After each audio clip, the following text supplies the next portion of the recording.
Um, so, without further ado, we'll go ahead and get into today's session of Convergence. What is a good song for this? Yeah. Insane in the membrane. Oh my god. Yes. Oh my god. All It's right. not wrong. Well, they approached the summit of the observatory. Despite their wounds, there was no time for rest. Uncertain of what awaited them, they cautiously ascended the steps to face one of their biggest threats since the beginning of their journey, a door blocking their way. They considered their options. Finding a small vegetable garden at the side of the building, they debated whether to barge in or knock. They thought about sneaking through the cracks in the facade to scout the place and wondered if the door was locked. At the mere suggestion, they chose to knock. Belkris Nevik, a small gnome with wild hair, strange lizard-like markings, and a lumbering tail, answered the door. He welcomed them in and offered respite from the rain. He proclaimed that the stars had predicted their arrival. He shared what he knew, droning on without concern for whether the group absorbed his words or not. Valkris then offered a trial to Alpha, a direct descendant of the Astral Guardians. He felt he could help Alpha the most, but Alpha was hesitant, unused to making the decisions on his own and reluctant to discover his connections to the legendary creatures. Valkris told Alpha he could return when he was ready. Oh my god, what is happening outside? Belkris suggested the group head north to the center of the island without leaving what lay ahead or revealing what lay ahead. This frustrated some in the group, who lashed out at Balkris and Tail. But Balkris retorted that heroes who need to be told how to save the world are destined to accomplish nothing. He scolded them like petulant children rather than those fated by the gods. He offered them a place to rest for the night. But it wasn't as secure as they had hoped. Shadow-born creatures manifested through the cracks in the broken floor and lunged at Kalen. Though severely injured and seemingly dead, Kalen refused to fall. He absorbed the creature's essence, healing rapidly. Alpha grew wary of the look in Kalen's eyes, but Kalen, unaware of the shift, only saw progress. He felt he could control it, becoming a vessel to contain the wrath of Basira. As the moments pass, Balkris, leaving the door looking at the carnage that play out before you on the stone floors of the observatory, standing around as you watch the bodies now starting to melt away back into the ichor it came from. We'll turn over to Alpha first, as in this moment, being cautious of your friend, Kalen, seeing the shift in his eyes and the wounds that he had sustained in the moment. You watched the light fade from his eyes. You watched him die and come back to life. In that moment, what would be going on in Alpha's mind? Would you be thinking? What would you say in that moment? I mean, Alpha's eyes are locked on Kalen. It's a look of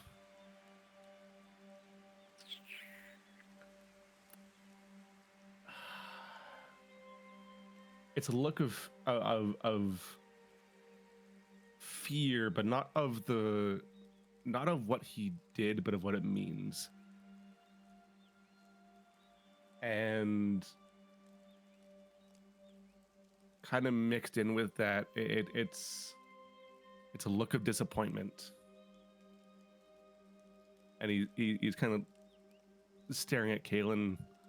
He backs up away from the decaying bodies and Kalen and the fight that they just had. And kind of, I believe if I remember correctly, it was the maw that he had, but it slinks back in to just his amorphous form, and the eyes just continue to watch and see what he does next. See if he makes the right choice. Just waiting.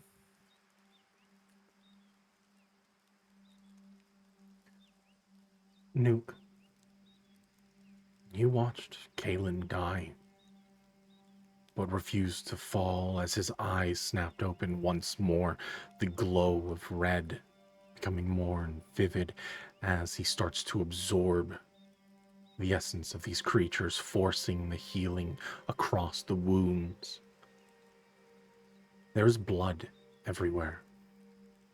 Surprisingly, the first time, or at least in this moment, severely swayed in the favor of Kalen.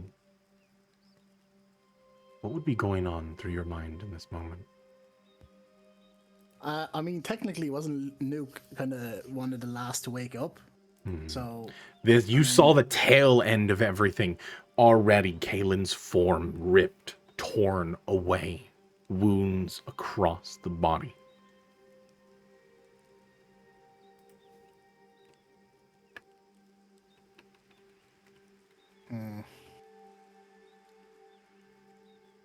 I mean, Nuke thinks it's pretty epic that Kalen can be a god. I mean,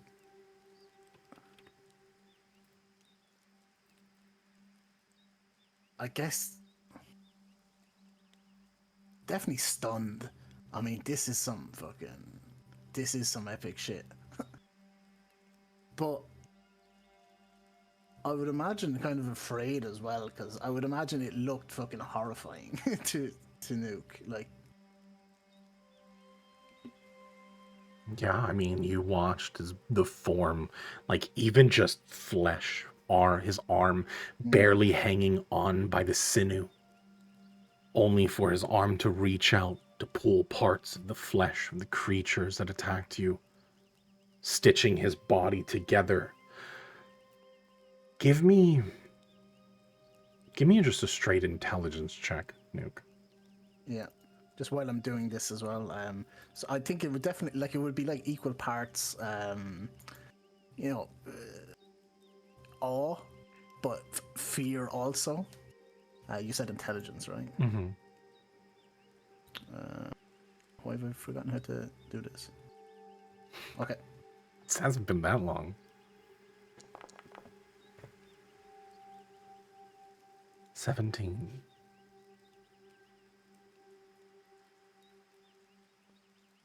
You feel that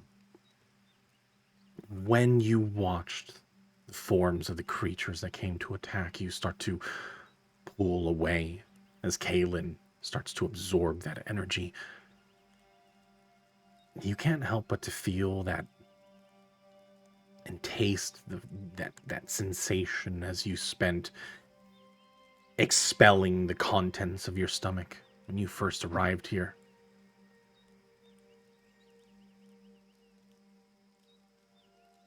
The liquid, the consistency seemed to be very similar. Almost identical. I think there would also be maybe like just the starting of the acknowledgement, or maybe like the shit, or like could like Kalen be? It wouldn't be a fully formed thought, but you know, could we like lose him to this?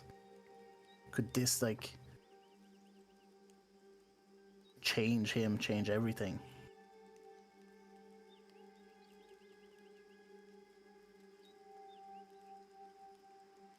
But yeah, it's a lot to Process. digest. And take in. Exactly. And in that moment, Thamir, you had a pretty good thing going. Sure, you lost everything in the crash, being stranded on an island, and for the most part being ostracized from the people, not really allowed to move closer to them. Though they didn't completely shun you, still, you were alone on this island. However, you didn't have to deal with this. You didn't have to deal with gods and fate. It was survival. You had a place to live, fire, food in your belly. And now you're sitting in a part of the island that you never thought you would be. An observatory surrounded by individuals that fate brought together, constantly being attacked, more so than you're used to, than the regular creatures that you have grown accustomed to. The strange mutated boars that roam the island. This is different. This seems targeted. There's something sinister here. What would be going through your mind? The mirror is mainly like trying to just bottle up this feeling, or they've like everything that people have been telling him throughout the couple of days, that the fates and the gods have plans for them. They still don't want to believe it. They still want to just keep it out and just thinking this is just random possibilities. This is just random. It happened randomly because I, for some goddamn reason, decided to be part of these groups, and look what that brought me so far.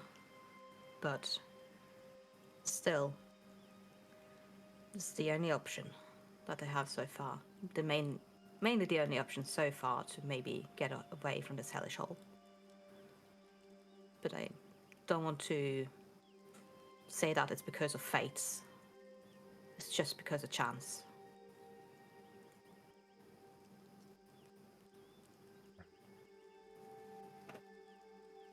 And Kaylin,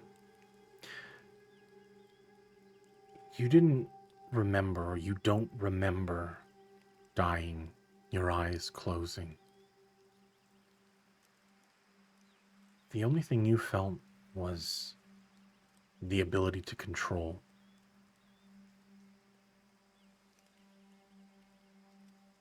Oh my god, 1 second. Thank you so very much for that. That is amazing. Anonymous, yeah. that is... I have no words. Thank you so very much. I know it's been a long time since I have streamed.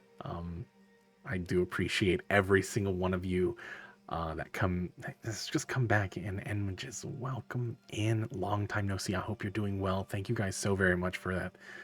All of you, you're amazing. Thank you so very much.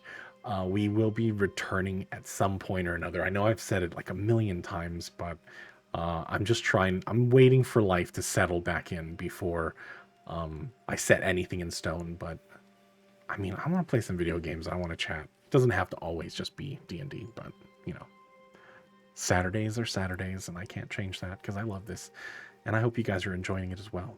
But with that, we'll go ahead and get back to it. Kaylin, again, you don't remember going down. You don't remember your eyes closing. But you remember being able to control these beings, having them halt before you as you send your mind, that energy out. Quickly, they became part of you in those brief moments. That boon, that sense of success permeating your mind. However, this is something that I will say for you, the player. What would be something that Kaylin would have lost in this moment? What would have been the first thing to go? A sense, a feeling, an emotion. Not gone completely, but just dulled.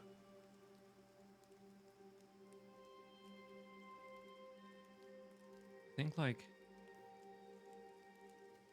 the thing that he has always relied on is figuring things out in a very rational way, figuring out how things work. And so it would be very jarring for him in like a spiritual moment for that to no longer matter, even if just temporarily. That would be an incredibly strange, foreign, and uncomfortable feeling.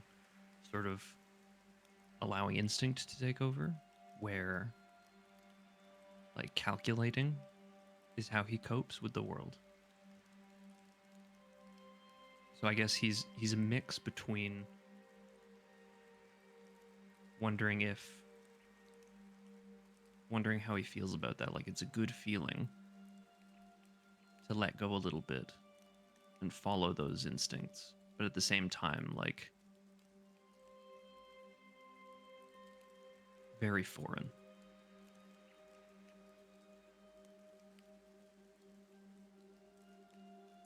Your senses do come back to you, but for that brief moment, you remember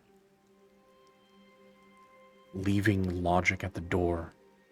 Your body, almost in some cases, just acting on its own, the instinct to subjugate these creatures by your will. In that moment,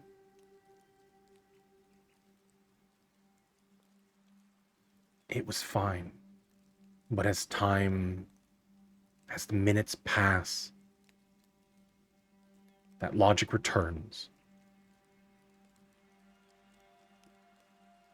You look over and you see Alpha staring at you with concern as his form now shifts back into the normal amorphous blob that you are so accustomed seeing in this place.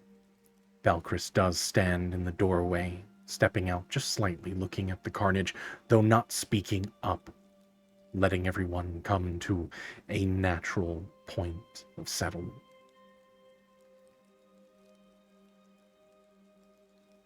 We'll go ahead and begin today's session right there, as you all stand amongst the chamber after the battle that woke you up abruptly in the middle of the night. You can hear the sounds of the rain clacking down on the stone roof, the dome of the observatory. You can hear the breeze blow through some of the cracks in the broken facade, and a faint sizzling from the ever-decaying bodies of the creatures that came to attack you in that moment.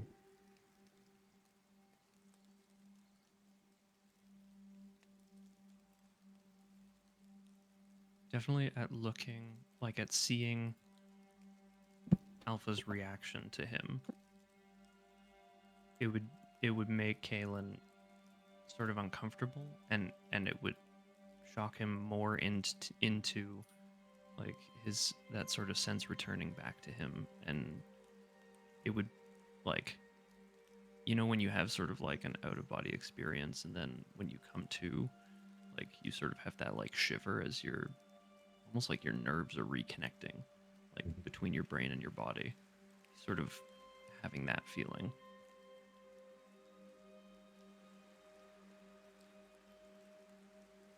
What have you done?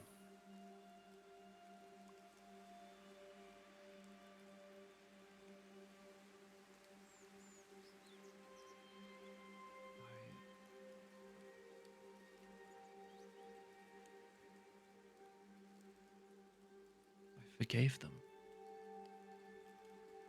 You forgave them? You call this forgiving?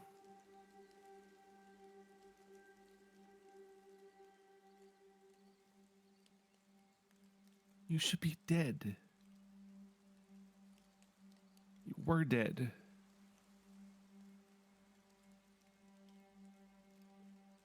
But you made them die instead. It wasn't a fight, it was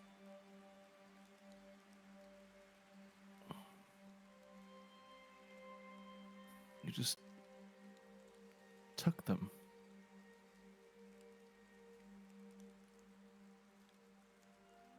I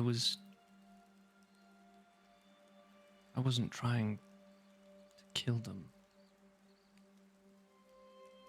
Do you think that makes it better? Out of character, doesn't it? Sorry. Go ahead.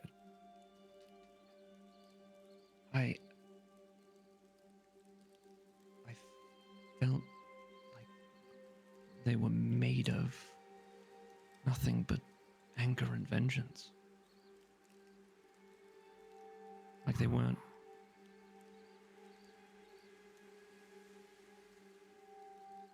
really living. All I tried to do was release them from that anger.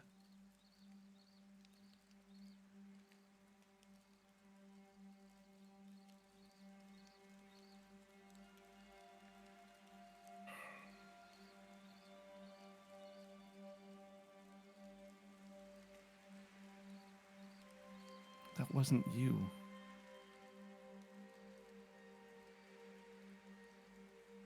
It's not. I've never seen you do that. What you did.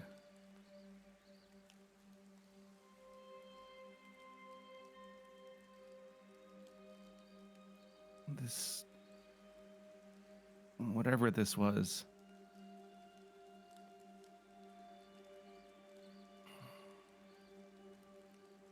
I don't know if it's from whatever god you're supposed to be or trying to be or destined to be or whatever it is. Or if it's from Datus. Either way, it looked a hell of a lot similar. Something that Datus would do.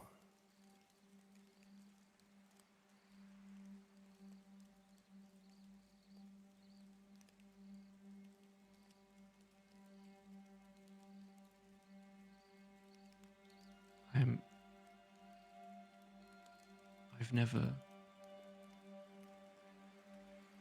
never thought I could do something like that.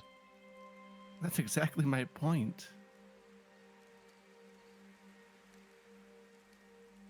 You think it was a mistake, Datus dropping us off here? Do you think he did that by accident? That it was just some random island? Of course not. He wants you to see what you can do. Because he wants you to see how similar you are to him. That's exactly what this did. It didn't just show him.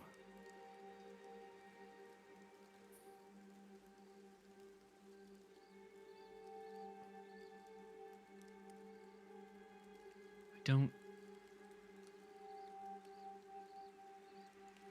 think that Datus is capable of forgiveness.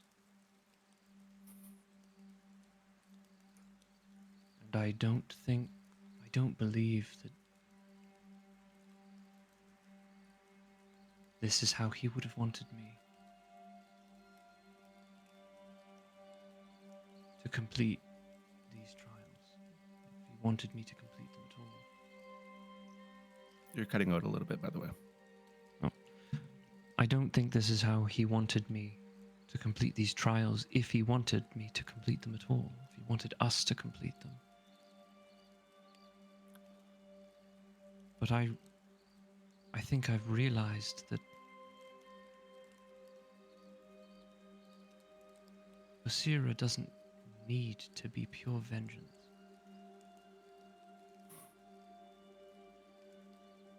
And perhaps we can change this power from something evil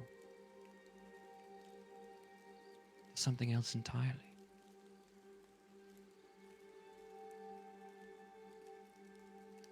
And And in that, I think Datus may have made a mistake leaving us here.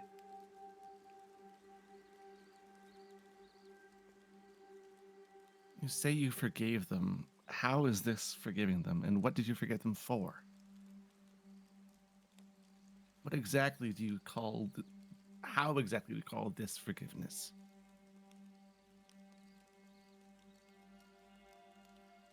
I suppose it's more that I allowed them to let go than I forgave them.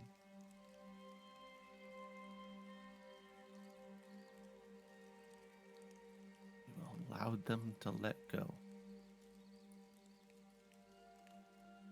I think the only thing keeping them here, giving them some twisted version of life, was their anger. I just wanted them to rest peacefully. And I hope now they can.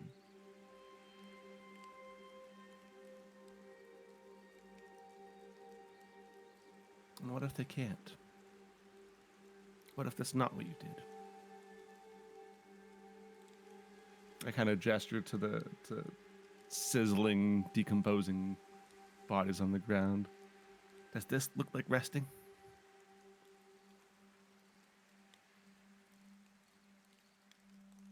Kalen sort of sulks a little bit. I gesture to the blood on Kalen. Does that look like they're resting?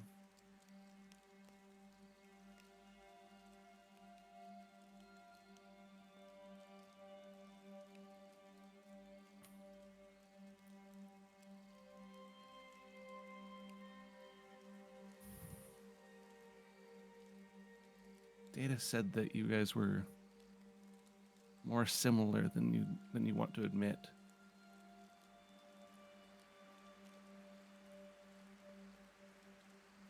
He also pointed out that you could control Vic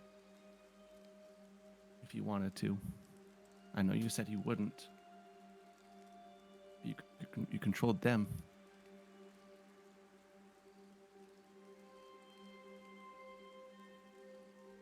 I didn't think you'd do that either.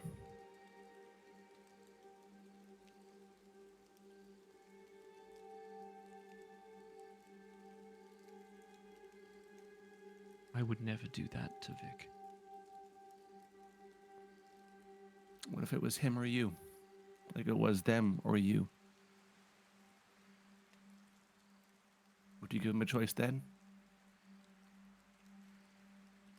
Kalen looks up and looks directly into Alpha's eyes.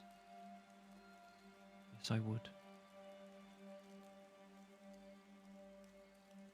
I would not trade Vic's life for mine.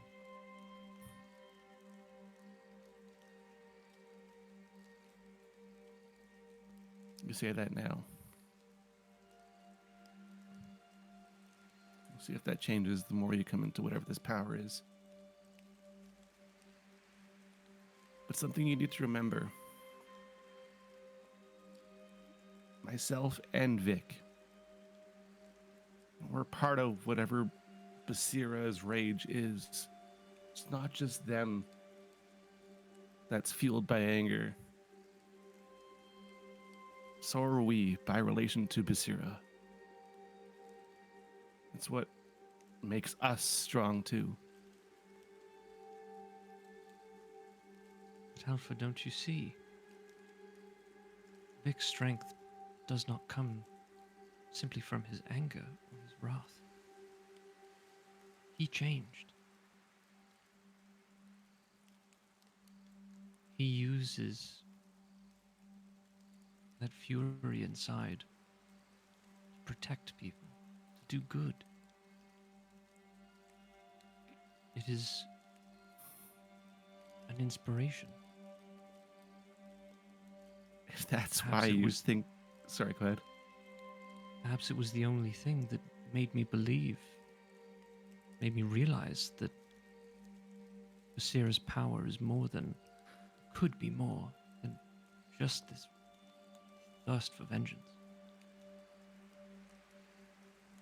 Anger that's is why born you- of injustice. If that's why you think that Vic changed, and why he opted to go to the to partner with oh god, what was her name? Partner Senia with the von Holzers. Holzer. Yeah, the Von Holzers to begin with. And you know him less than I thought you did. He changed because he was angry at what they had made him do. And he wants the vengeance that he's owed because of what they made him do. You think he isn't fueled by anger or vengeance? That's exactly why he's here. That's why he's on this path. He thought it was over. And suddenly some face in the sky told him to come back. Because it wasn't over. I don't think it ever will be for him.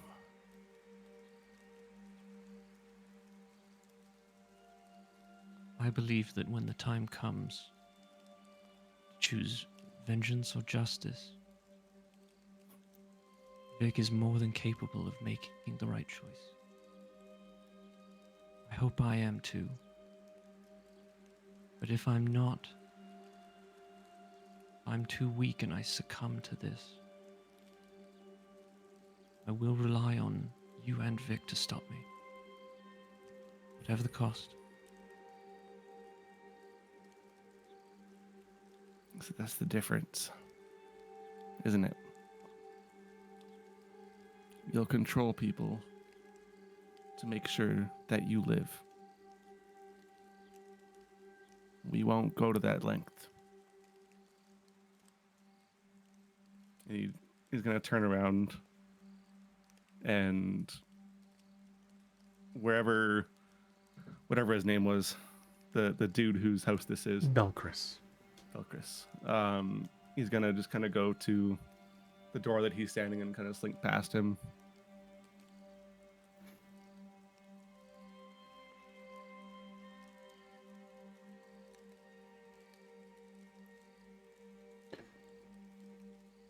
He does move by, allowing you into the inner chambers, knowing that the outside was not safe as they had thought.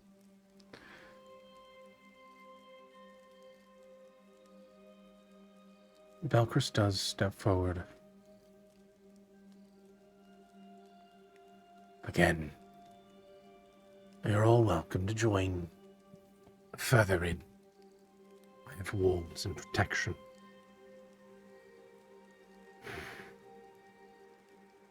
However, in the morning, I don't think it'd be right just to leave you all. Simply just a direction. Not with how everything played out here. As much as I want to agree with Poe and his choices of trial, it would be foolhardy to not at least fill you in.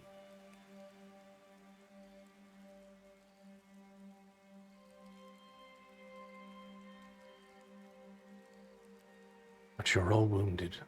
Or, Kaelin, you're wounded. I think you should all rest.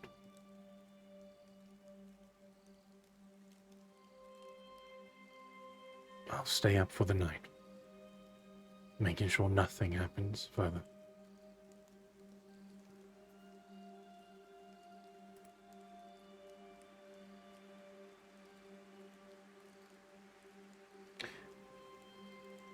After that exchange, the room goes quiet. The ichor now settles and eventually evaporates into nothing, leaving but a small smudge on the broken stone floor. The rain is constant. You can hear the faint rumbles, the distant thunder from outside.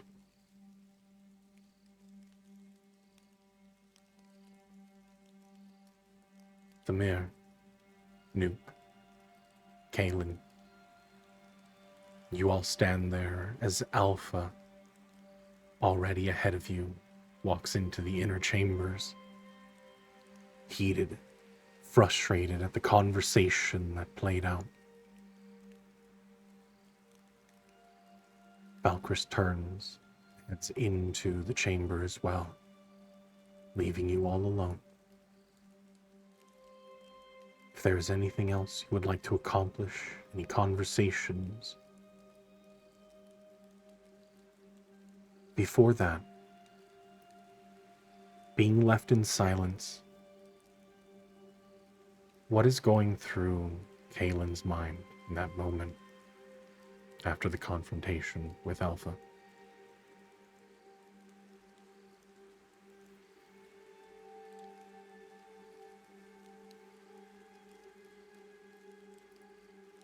Muted? A lot of fear and Oh. uncertainty.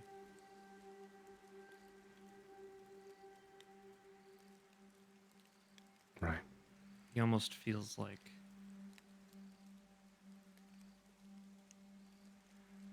he wants to continue forward and perhaps, be a force for incredible good.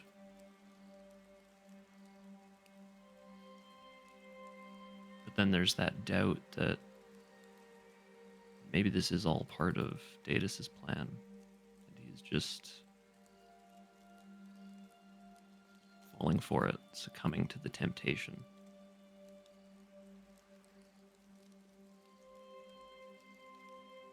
Is he making the right choice?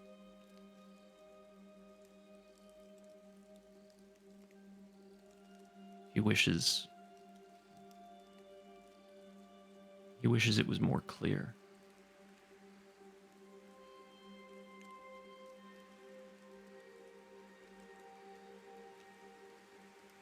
But he also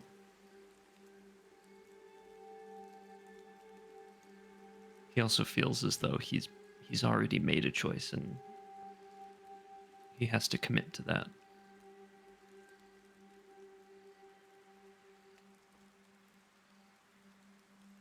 But he would probably stay outside, even if the others go in, he would just wait a while. Okay. And the rest of you? Nuke, Thamir. Well, that was pretty tense. So, I mean, Nuke was just like looking over at Tamir and then looking at the two of them. I've never seen Alpha be so confrontational before. So, going from, going to perhaps just crack a joke to kind of, soothe my anxiety of what happened, then to see that, I mean, that was a pretty awkward situation. If people are moving into that back room, I'm just like glancing at Tamir and then just grabbing my shit and walking towards the door in silence.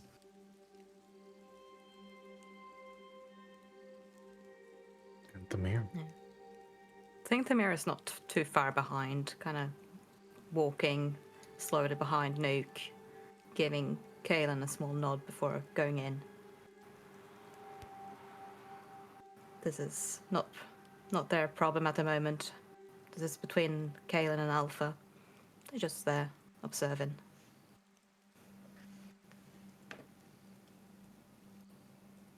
I don't think I would actually go into the rooms if Kaelin is staying behind. So are you coming, Kaelin? Or what? You go on ahead. I need a moment.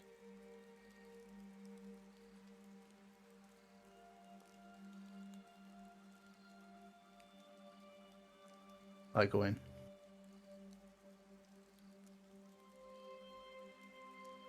Side-eyeing Alpha. Not like looking straight at him, but kind of in the corner of my eye. What would Alpha be doing in this moment? What would be going on through your mind? I think when the two of them walk in, Alpha's eyes are down, just kind of looking at, I guess, the floor, or like kind of the floor through where his feet would be, um, and just, I don't know. He's.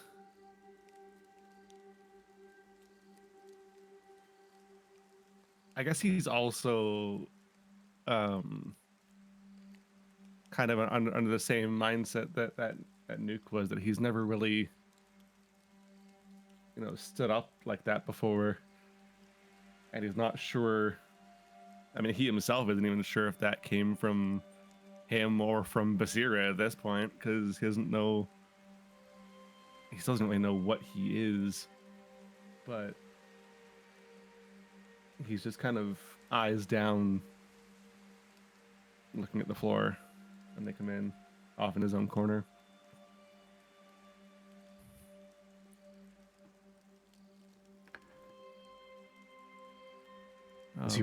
Go ahead. If there is a little bit between when they come in and Kaylin, like if it's,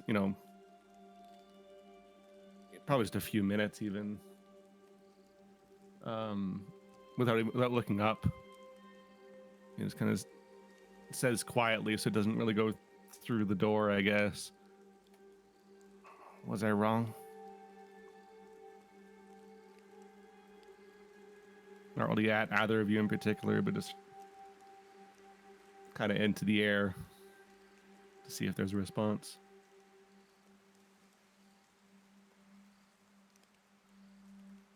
Are you looking at Nuke or no? No, he hasn't looked up since the two of you walked in. He knows you're there, but he's just kind of.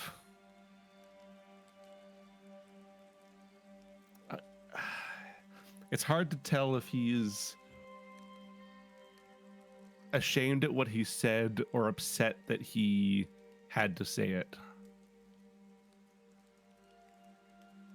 But he just wants to see if he's the only one thinking it. I think Nuke would probably open his mouth, but I guess he would spend. Probably can't. He's searching for the words.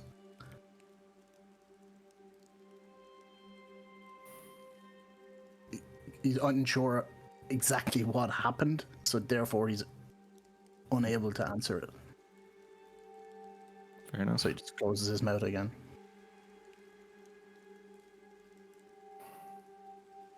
I get it.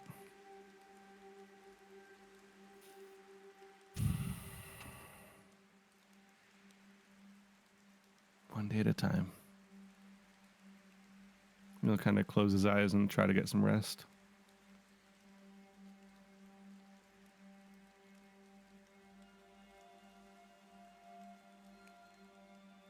Kaylin, how long would you stay alone in the room? In the main chamber? Definitely, like,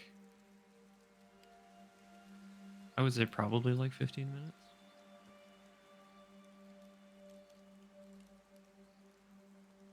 Just sort of going over everything that happened.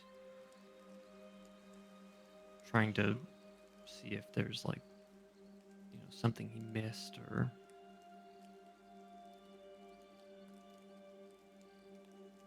trying to think more deeply about what Alpha said. Give me an insight check. No, I'm kidding. Yeah, that was almost decent. Should have stuck with no.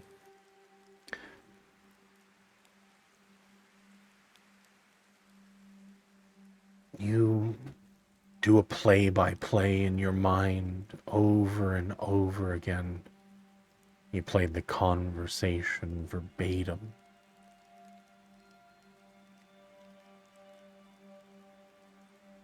You look back to that instant where these creatures snuck up on your group and injured you. But there are just brief points of inconsistencies.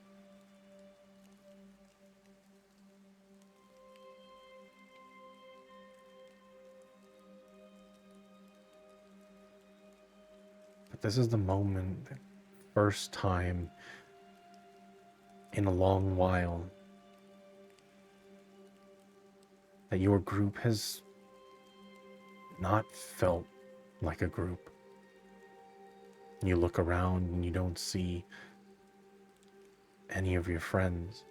And in that brief moment, you forgot that they stepped further into the protective chamber. Would there be anything else that you would be doing, things that would be running through your mind while you stand there alone? No, I think that would be it. Just replaying that in my head over and over and over again.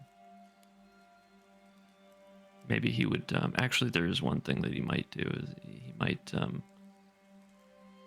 finally get back on that tablet that he made and make a post to r/am I the asshole. Oh my god. Did I hear that right? Yeah. Yeah. What the fuck? Oh, I love it. Oh man. God, can you imagine? I'm sure they have Reddit or some form of it over on Teneber Station. Can I connect to it? Out of Wi-Fi range. Thank you Yeah. for not making me go through with that character.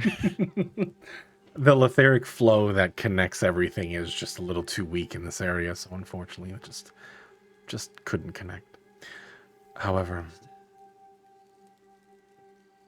15 minutes feels like an eternity.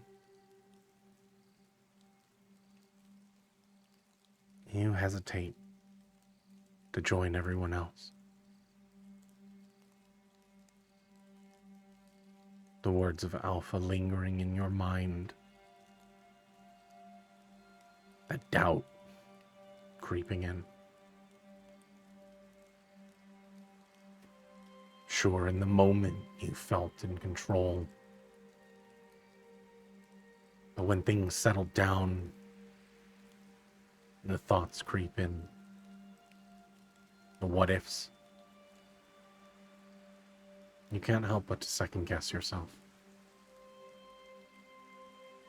Until finally you head over to the chamber, close the door. It's still early. The night still high in the sky, or at least in this area. Not seeing much of the day.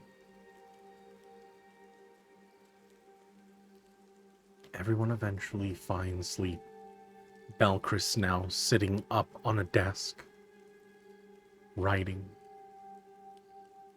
flipping through a small screen on the desk as you hear him clicking and tapping across the keyboard. The soft amber light giving off faint glows on the grayish stone wall.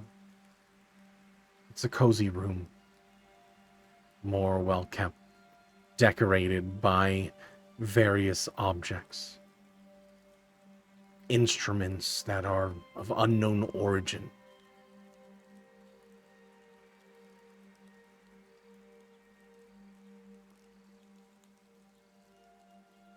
But eventually you all slip into sleep, drifting. Thamir, I need you to make me a wisdom saving throw.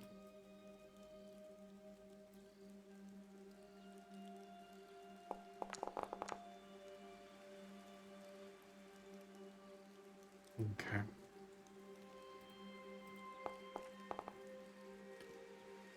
As you drift off to sleep, you feel your body fall through the ground. You take 5 points of psychic damage.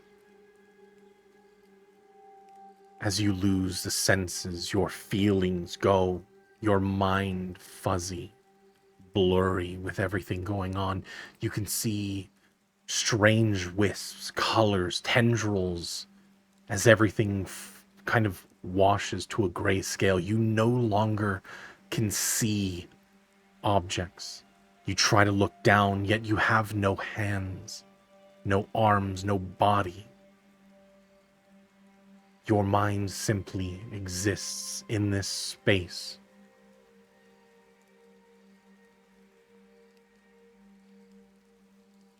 You're not even sure if you're falling or not.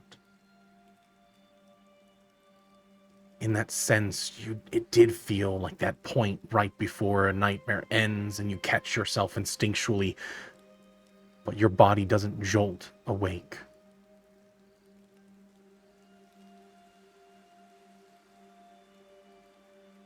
All of the stories, everything that has been told to you in this moment or up until this point, being stranded on this island, now being told that you are part of something bigger.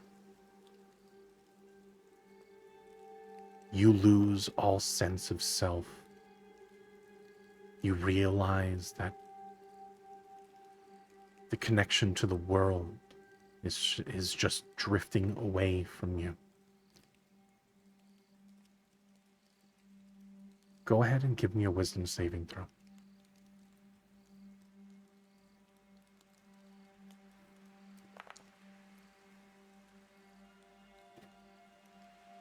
Okay.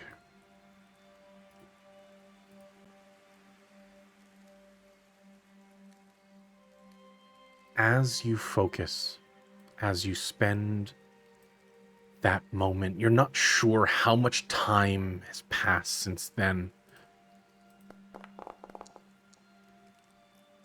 You take another 6 points of psychic damage, as in this moment, your memories of your past start to flood your mind. This couldn't possibly be it, could it?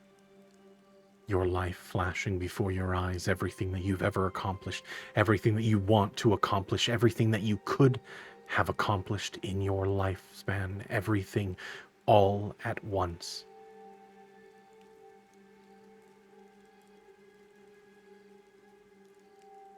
But something stands out in your mind first. If you will, what is a pivotal moment in your life? Something that defines Thamir. Something that Thamir held on for so long and you became the person you are today because of it. Something from your past. Tough choice. There's been plenty of moments that shaped Tamir. I think mainly probably their mother and the time they got to spend with her, learning her skills, her fierceness, and taking no bullshit for anyone, mainly. Tamir's mother was definitely their person they looked up to the most. Even over their own captain.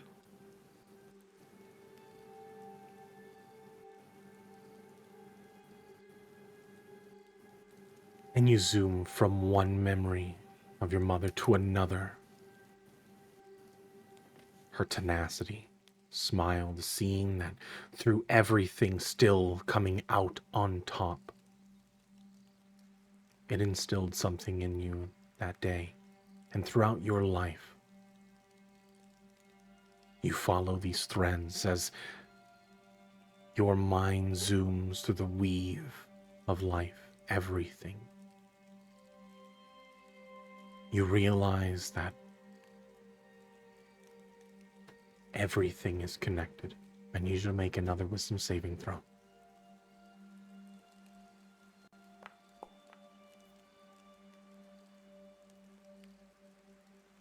Okay. You take 2 points of psychic damage. You remain in this space of past, present, and future. But you see the threads. You see the weave that makes up one's life, their connection to the etheric flow, everything that permeates the world, existence, everything that makes up what is to exist in the future.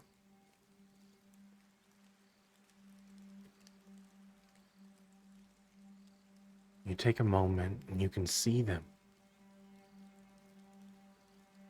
You can see the threads that bind Alpha, that bind Vic, that bind Nuke, that bind Kalen, that bind Katrina, and that bind Medea, the one that collapsed on the beach that day. You see it. You see their connection. You see how they influence the energy that makes up everything.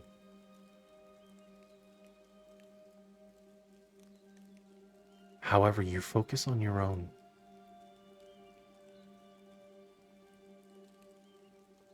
Yet it doesn't exist.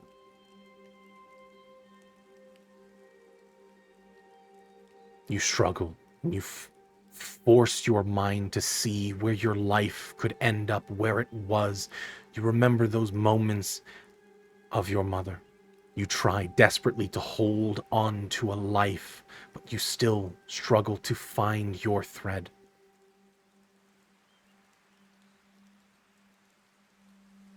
You start to realize that you were claimed that day. You did die. Why you still exist in this world, you're not sure.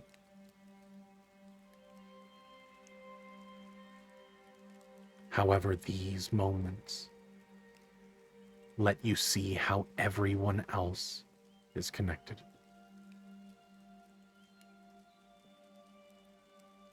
Give me a wisdom saving throw.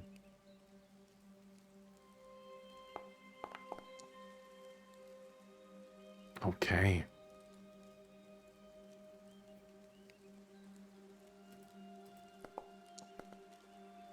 You take 1 point of psychic damage.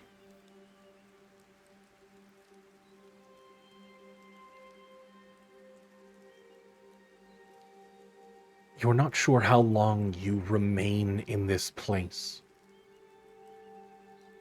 This realm between realms, where the etheric flow provides life to everything. Could be minutes, could be months, could be centuries. You lose track, or at least the concept of time.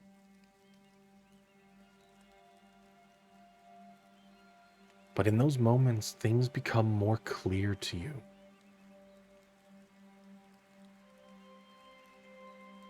The threads that make up everything. All this talk of gods. You can see the weave. You can see the connections, the powers, and how they intertwine with one another.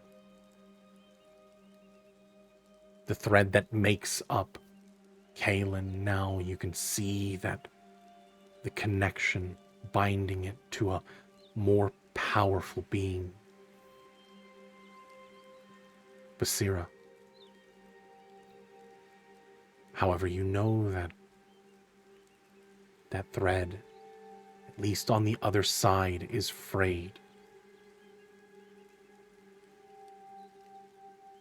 The etheric flow that makes up what remains of Basira in this place is weak.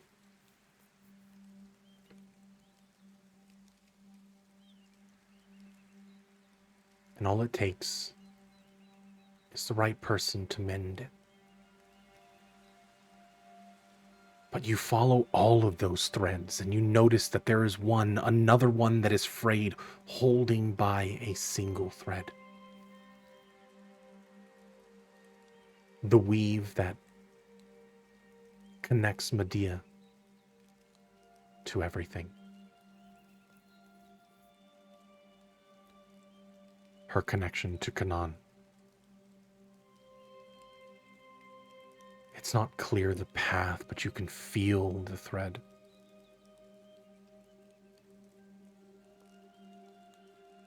You know that you can guide the way through to help connect Medea back to the world. Your threads are gone. Frayed, returning back to the letheric flow. But you realize that you yourself could usher broken weaves, mending them once again. What that means to you, from how you feel, is up to you. But eventually, you wake up, you feel your body drifting back for a brief moment as you open your eyes. It doesn't feel like you got any rest that night. In that moment, everybody does get a long rest. However, the damage that you had taken during this moment remains. Your head is twisted. It's in knots. Borderline migraine as you open your eyes to a still falling rain.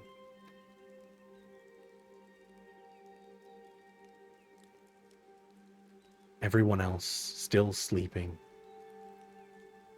You look over at Balcris, still writing something in a journal, sitting at the table. He acknowledges that your eyes have opened, but keeps quiet in the moment. Eventually, you all come to, waking up on your own time as morning does rise. Oh, go ahead. Apologies. Can No. Do you remember when we were on Tenebris Mm-hmm. and Kalen used his tablet to download a copy of the DeRosa files? Mm-hmm.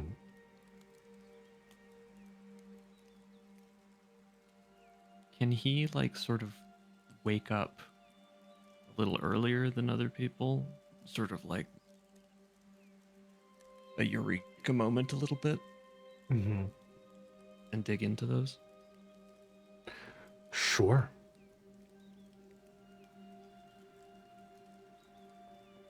And I believe those were based on the information that they had gathered on Datus Morse, correct? It was the investigation into Datus. Yes. That's why he sort of has this moment where it's like, wait, I don't think I ever really took a deep dive into these because we never,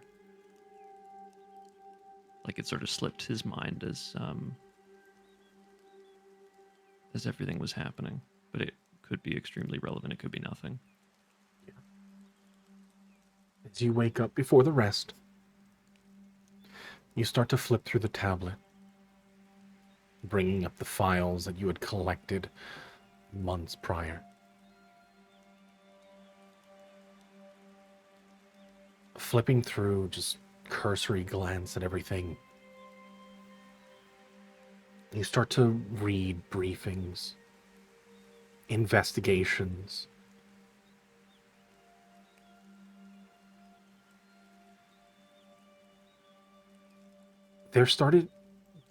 Before everything started to collapse, everything started to shut down,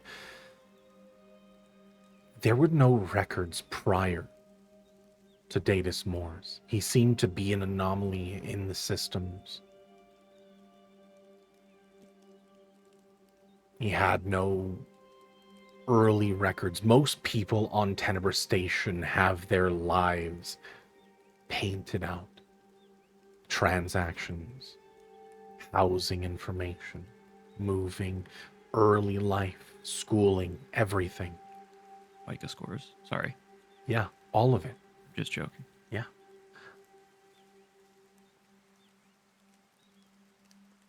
But Datus, his information is minimal.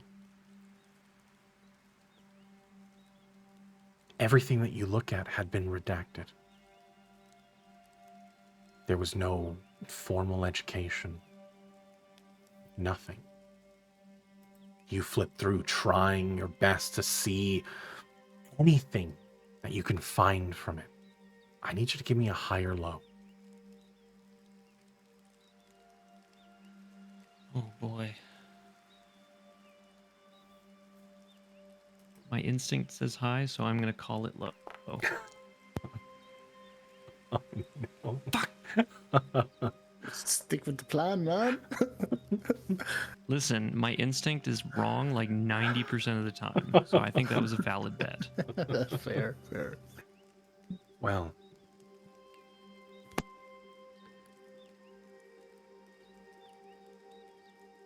the only thing you recall that had brought up, or at least brought some attention looking through the files, a flight log. It was a ship that had found its way to Zeals and was there for some time. Though no return log had been filed, it was supposed to be a one-way voyage.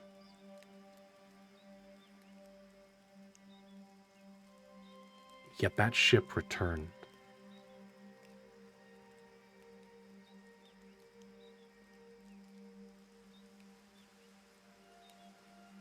But the rest of the information in that file had been redacted. And you're not sure if you could recover any of it. I think what Kalen would want to do next is when Nuke wakes up, since he, lived on Tenebris for a long time, he would ask him to like see if he would see he would ask about, why is this so abnormal, and sort of any insights that he might have based on his experiences. Definitely.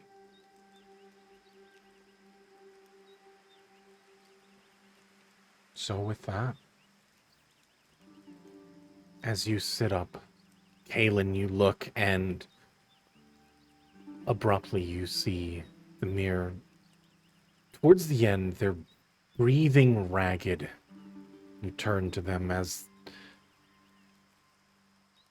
your search has concluded. Their eyes open as they sit up.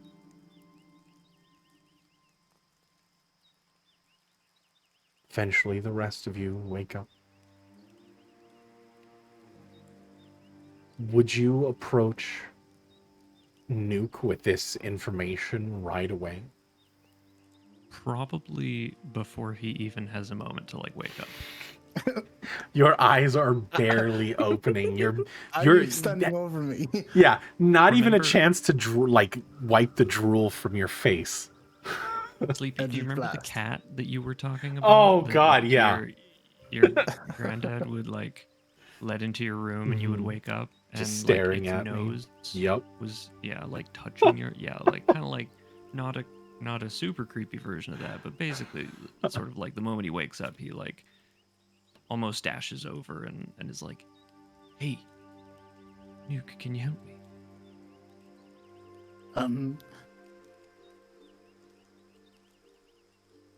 Sure. What's up? When you say that, he immediately goes into a very hurried explanation of what he was looking through, mentioning the DeRosa files, whether or not you know that name, He's just like rapid fire going through the whole thing. Whoa.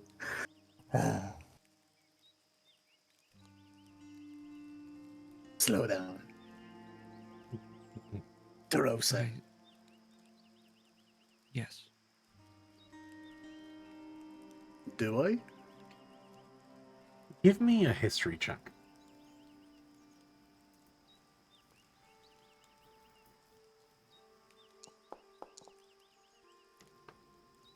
Wait.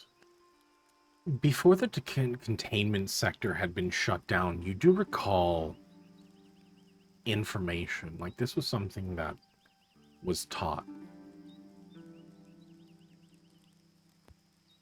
It was one of those tied to the whole containment sector being shut down, especially from the Toxlamosis scare that had happened.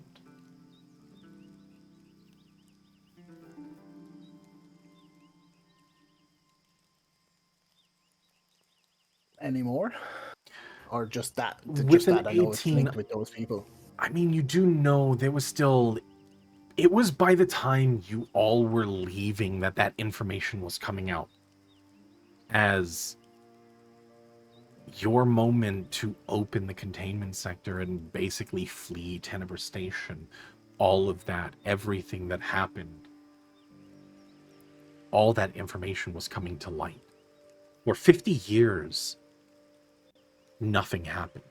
For 50 years, it was simply oh, this person saved Tenebrae Station from a potential outbreak of a deadly virus. Only to be met decades later with the fact that so many things have been fabricated, so many things that have been manipulated. Deaths, murders, all of it.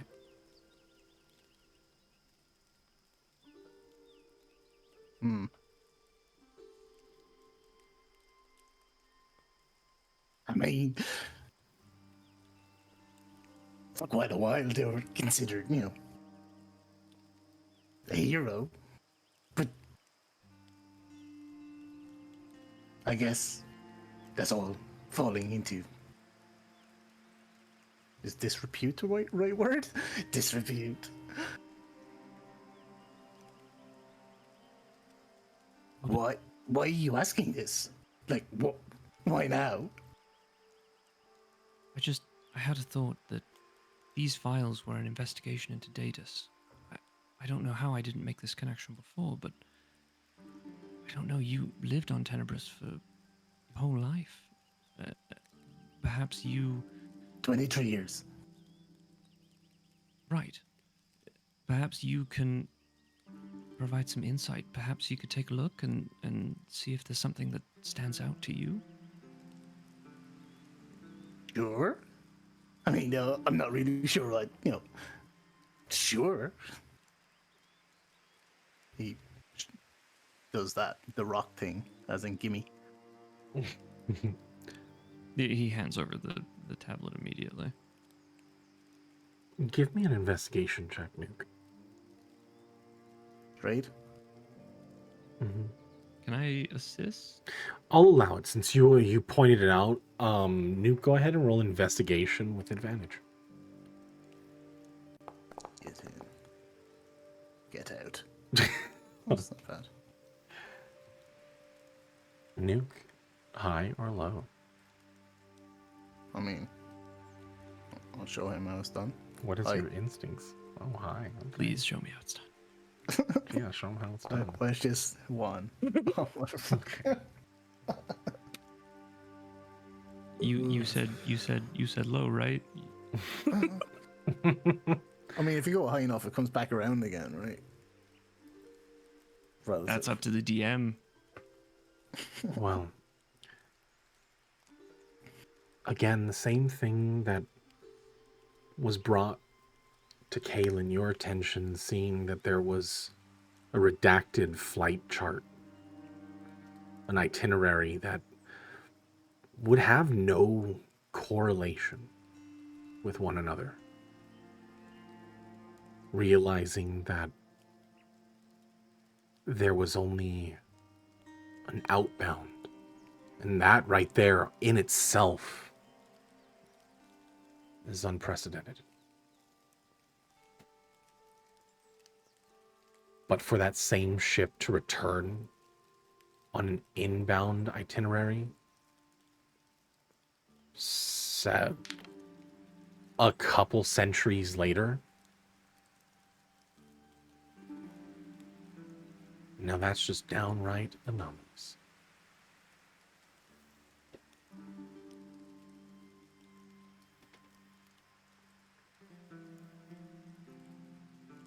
Oh, yeah. Can't believe you've done this. Sorry, you're saying this is what I noticed while I'm flicking through this about the decades, or did you say decades or centuries? Centuries between. Centuries. Yeah, so there was a flight that was scheduled to fly out, heading to Zeus, with no return, which right there by itself is unheard of. And then in a follow-up piece of documentation, that same ship inbound and accepted into Tenebris Station.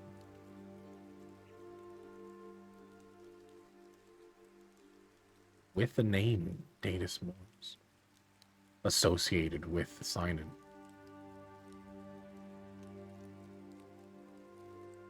Was there anyone of note on the outgoing? That was what was redacted. Gotcha.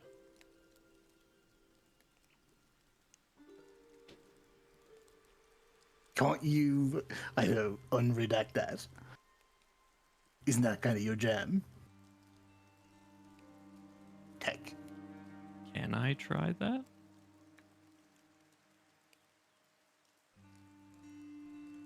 Give me an intelligence check with disadvantage.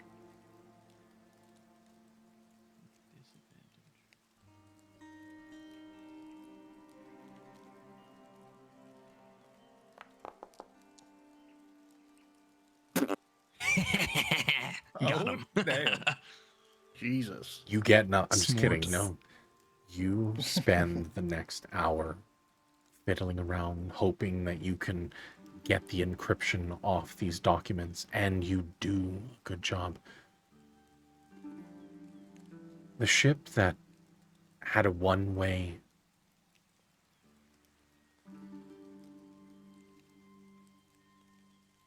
it was registered to a Gormal Everly. Who? Gormal Everly. Yep. Yep. That last name rings a bell.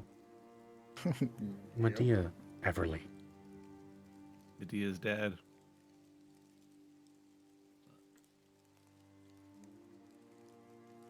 And that very same ship, with its call sign, returned centuries later under the registration of Datus Mors.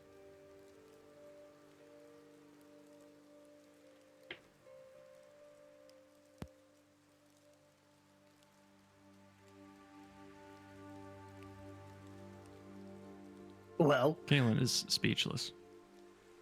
any luck?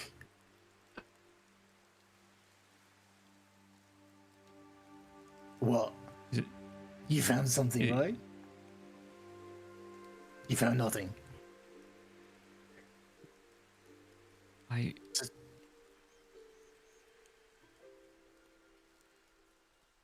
It says that the ship left, but this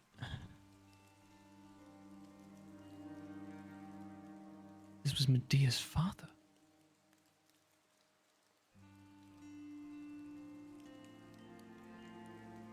Does it say why the ship was going there?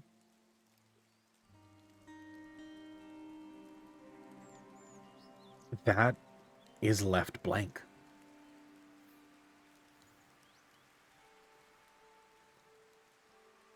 Give me a history check. Me or Nuke? I'll say, since both of you are the ones like looking through this, both of you. Yeah, I'm his shadow right now, like over his shoulder. Oh, fuck. But I'm shorter than him, so I can't quite see. Yeah, you don't see over his shoulder. You're trying. Kaylin, you recall the conversation with Archon and Harland. In your mind, you're trying to pinpoint the dates. This would be a journey after the fact, when their research team had disbanded, halting all transfers back to Pernios to deal with what they were doing. This was after their research team. So what he was doing was on his own.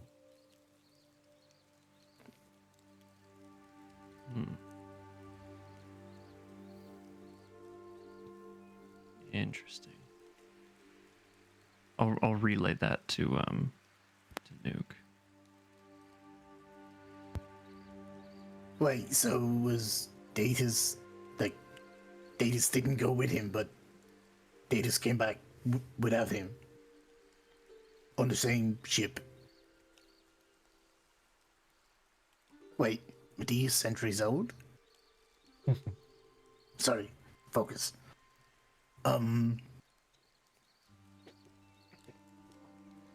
Why? I think. Well, I'm only guessing, but for some reason, Medea's father decided to leave Tenebris permanently, to be on Zeals.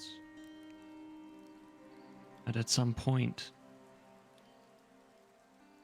I suppose Datus found the ship, possibly stole it and brought it back to Tenebris Station. Give me one more investigation check, as you're looking over the documents once more. Nuke, go ahead. Oh. Let's see. Sorry, I thought it was just him. Oh my goodness. Nice.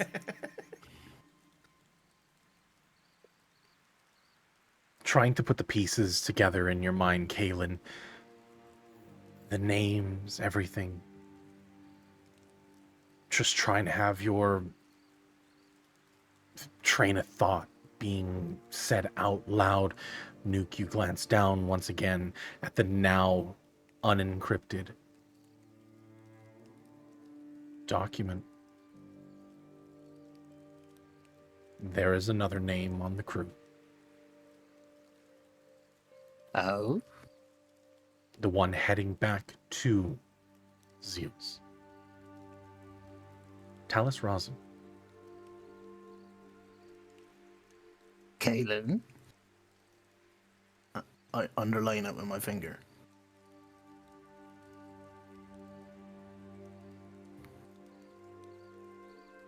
Kaelin's sort of still in a bit of a... He's in a bit of a confused emotional state. Like, this is all hitting him really, really hard. So it sort of takes him a minute to try and figure out what Nuke is attempting to tell him.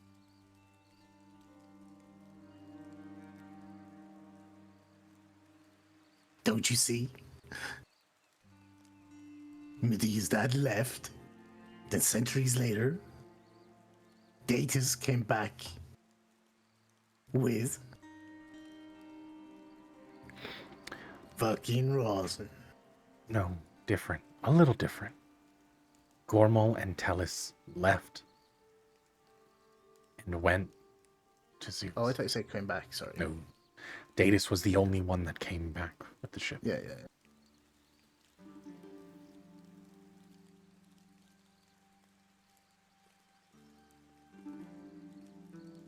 So Medea's dad and Rosin are like homies?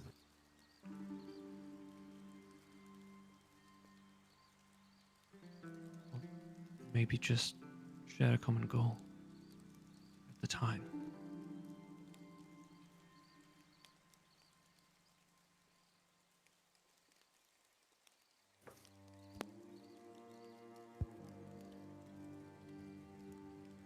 I mean, you know Medea, so like, do you know her dad as well? Or are you Kalen sure? Kalen sort of has a bit of a dejected look on his face. Seemed to be finding out that I knew less and less than I thought I did. Be pretty fucked up to find out that Medea's dad is on like the other side.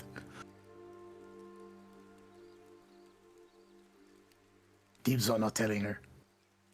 Of course, I'll speak to her when she comes to.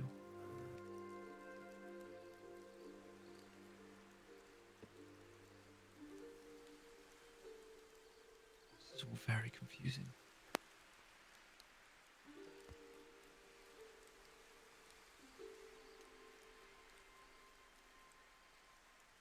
Both of you give me a history check. Can I do this with disadvantage? Because I'm Nuke's head hurts. Yeah, go for it. I'll allow it. This is Self-imposed a lot. disadvantage, I respect it. And this is a lot. Yeah, for sure. Kaylin, you remember the picture that you seen attached to the wall when you met Harland? The 6 researchers that were spending their time months away from the station. You remember seeing Harland, Archon, Gormo, Talus Rosin, Beryl, and then Alaris Daughtry. Caliber's what? Alaris Daughtry. The gnomish gentleman that was with their group. And there were Just 6 for- of them. Just for my own sanity, Mm-hmm. Talus Rosin is a guy that, and in mine and Medea's session 0, just killed a guy. Yes. The one I've been Yes. constantly reminding everybody, hey, we should never fight him, or Yeah. maybe just like not for a very, very, very, very, Mhm. very long time. Yep. Yep. And then he kidnapped, or he kept Medea for a while. And then in return, gave Medea back to take Katrina. Oh, I miss Katrina. Does Nuke?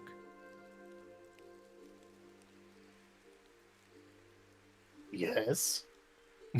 Oh, she was pretty harsh about that sandwich. I know, but absence makes it hard grow fonder. She was kind of cute.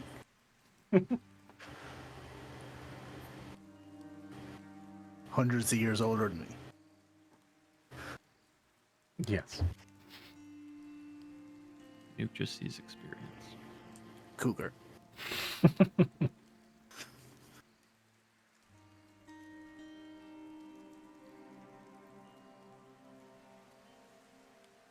Okay, I feel like that's a lot.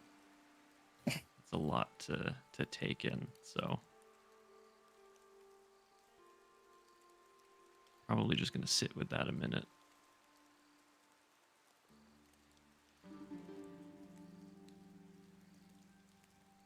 But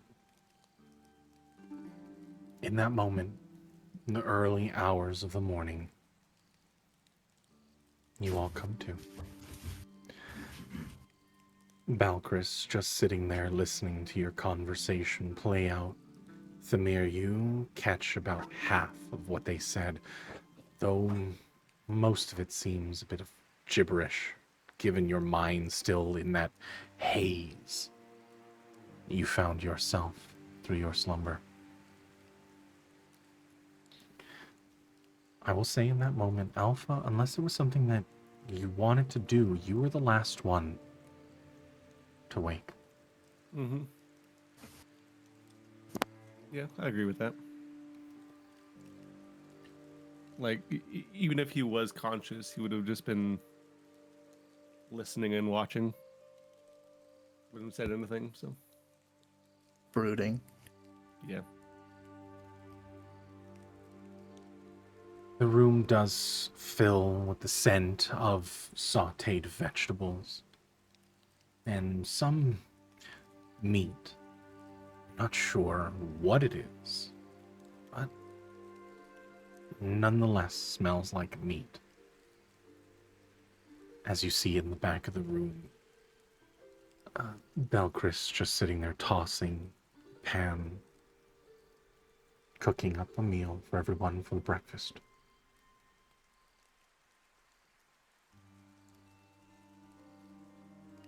His eyes are a little tired, as he did say he would stay up the rest of the night, making sure everything was fine.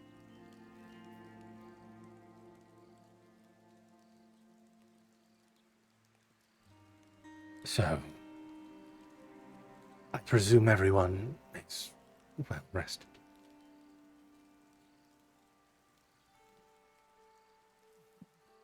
Pretty much. As rested as I'm going to be. Fuck me, you look like shit. Demir. You Think just, to me mainly just like gonna rub their head, like trying to rub out the headache, just like not say anything, not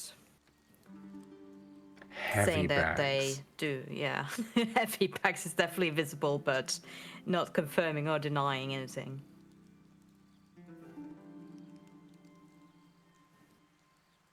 The scent of black coffee rises as you can hear sound of the water droplets into a basin, having it steep over.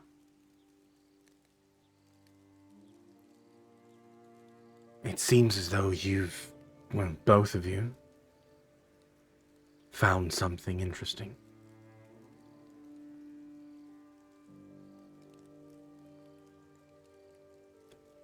Could say that. I mean, not really sure what it means. I look with a hopeful glance at Kalen to see if he's figured it out. Which I'd imagine not.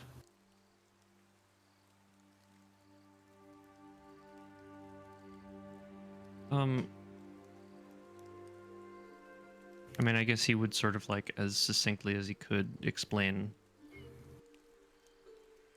what his thought was and sort of what they found. And if anyone wanted to see, you know, obviously he would hand over the tablet.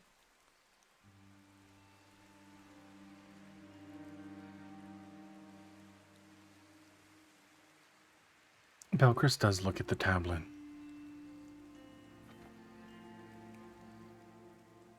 This seems a bit handmade. Not really looking at the object. It's like looking at the object itself and not the contents of the documents. The tablet. Did you make this? Yes. While we were on Tenebris Station.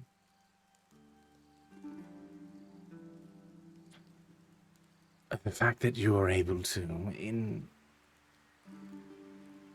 replicate technology on Tenebris Station is a feat in itself.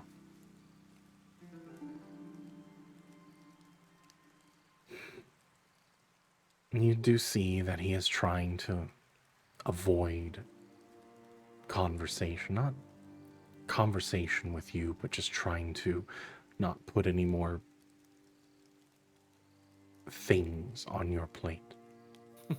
He does pass out food for everyone in the morning. mixture of the vegetables you've seen growing in that garden off to the side, the top of the mountain. And a brown piece of meat.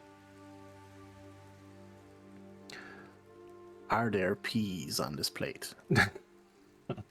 There is some form of vining bean, not I do peas. not. If they're green, I do not eat them. There is definitely plenty of green on the plate. No, specifically, fuck. Specifically, peas. If they're pea-esque, they can get fucked. From what you can tell, I mean, there is this like greenish and purple vining bean. The pod itself is soft and tender. You can see the faint bumps on the inside. That would kind of technically be peas, but they are in the pod, so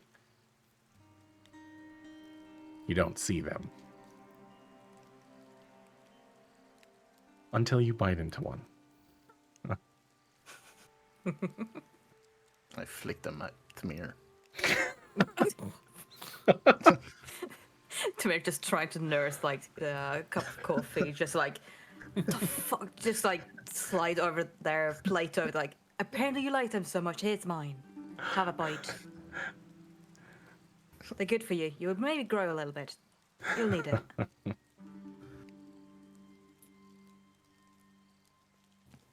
But Is Nuke encumbered now? Because he just got a whole lot of shade thrown at him. yeah, you get 3 points of exhaustion carrying all of that weight. I can take it. I can take it. So,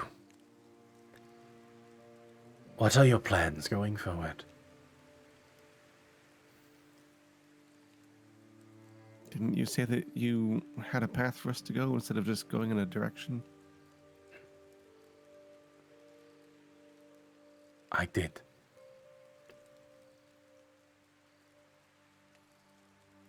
But I see Where do we now need to that go? the thing is, Kalen's presence on this island, maybe aside from staying in the village, you will be tested the whole way through. And the longer you stay out here,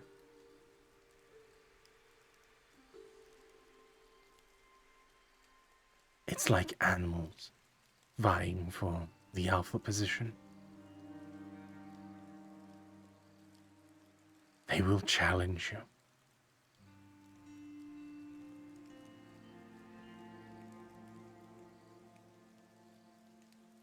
And it's not something that you should or have to take on all at once.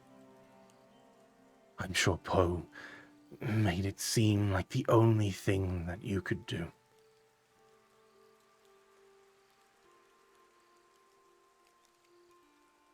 But no one would fault you if you decided to rest. Every single one of you have shown their hesitancy. I've seen it firsthand. Alpha, I said I could help you. I could offer you a glimpse into your true potential. I believe that that is my role here.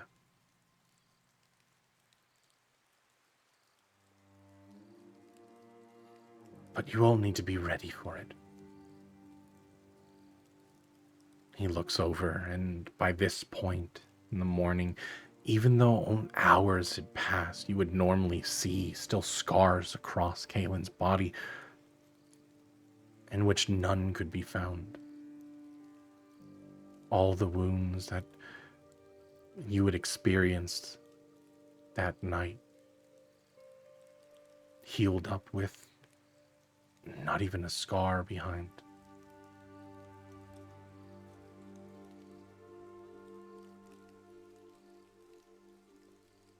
This island is so tainted with Sira that the longer you stay, the more difficult things will become. Sure, we're supposed to tell you that this is your only option. But if anything, I will leave the observatory and talk to Poe myself.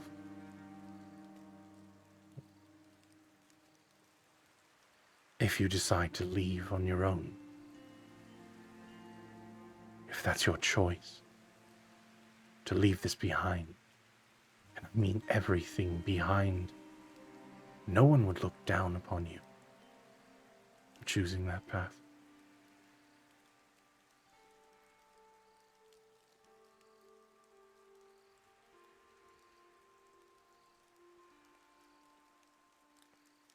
You do see that there is a bit of concern in his eyes. Kalen would look right at him.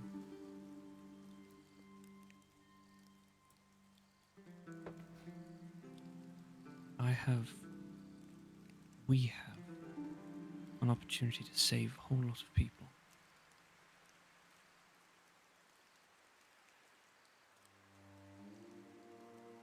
I can't turn away from that. But we can't save them from here, Kalen.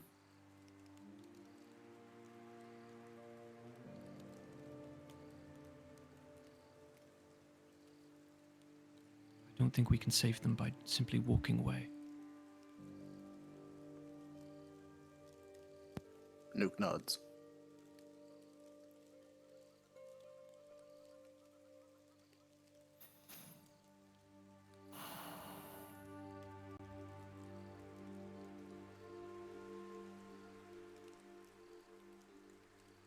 Do you really think you can help me understand what I am?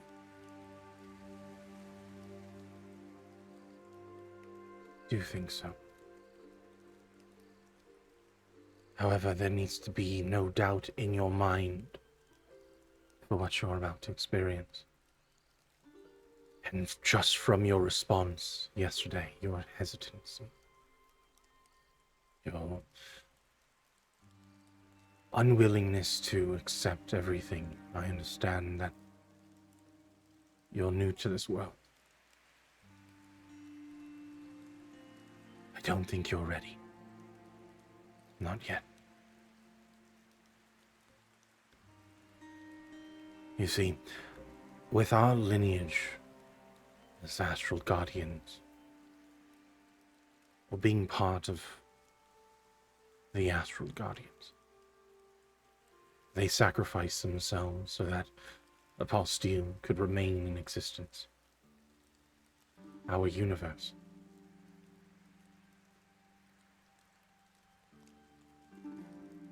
It hasn't happened for you yet. But some of us are granted with a fragment of their omnipresence, without the added benefit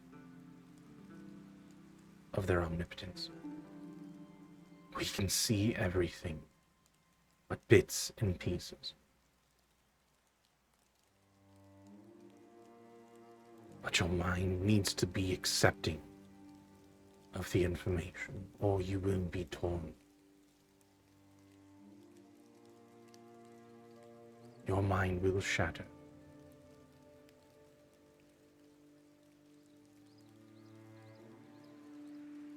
And you need to be, and he looks specifically at Alpha,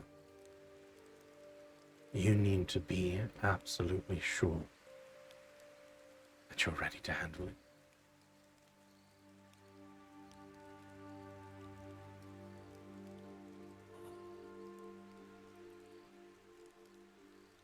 You were right to doubt, Kalen, to have concern. You're dealing with fragments of gods. You're dealing with their energy that makes up the Letheric flow. everything that we know, life itself, is made up of that weave.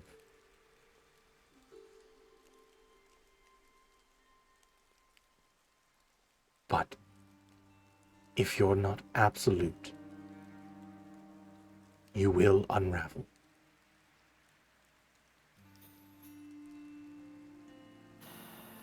But the flip side of things, he looks over at Kaelin.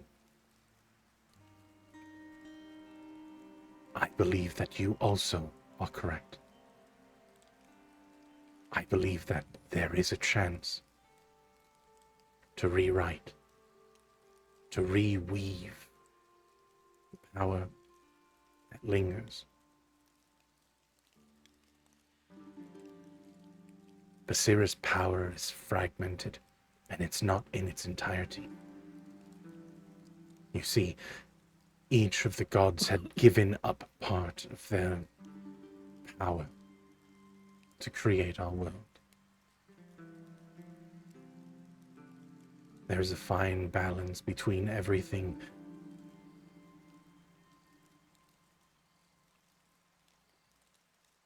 And if you were to simply destroy, render completely useless, erasing Basira from the Letheric flow, it would surely mean the end of everything. But I believe that you might be right. Being able to rewrite it, to refocus, to harness everything. It doesn't have to stand for rage. But you risk losing yourself in the process.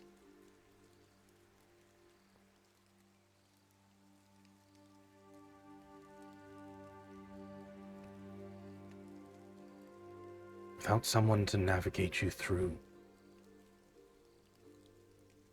you will surely lose yourself.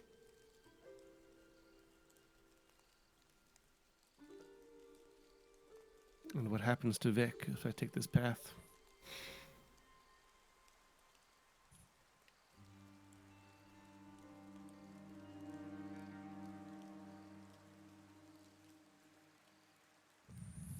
His core, his life, born of Basira's wrath. It's a complicated one. That's one way to put it.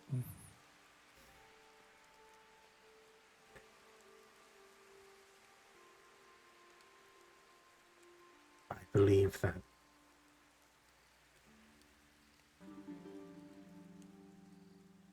when Basira is made whole, or at least the energy that was here becomes whole again,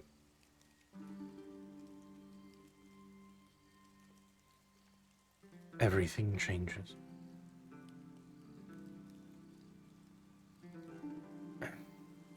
He turns his eyes away. I'm not sure if there is a happy ending for your Ebon God friend.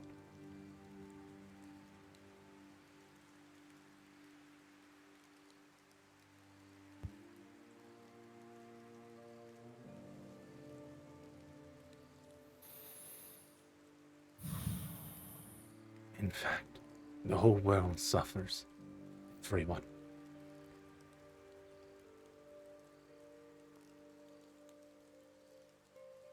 Technology, life, everything that everyone has grown accustomed to derives from these fragments. We may be stranded here, but again, our ability to see everything, fragments of it, gives us a good understanding of history and what's to come. Every advancement, everything that we know, every tragedy, fragments of Basira have been the influence of it. The basarite, the stone, that came from the moon, that shattered and fell upon Zeals and Valoria. Those ceased to exist.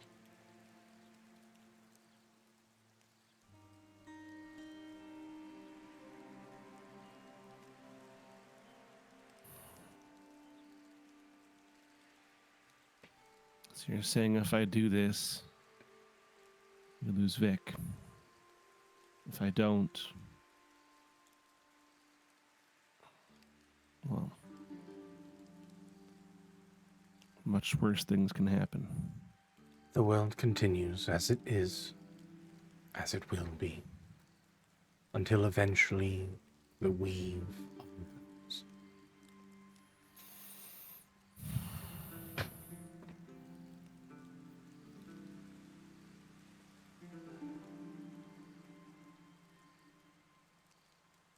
I need to talk to him.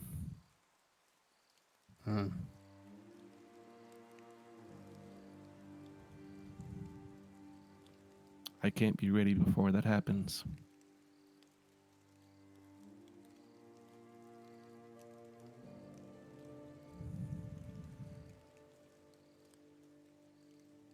Be here waiting.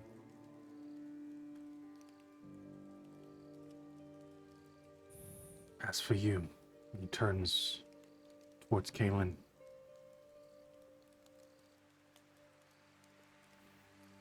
I believe that heading to the center of the island still remains your task.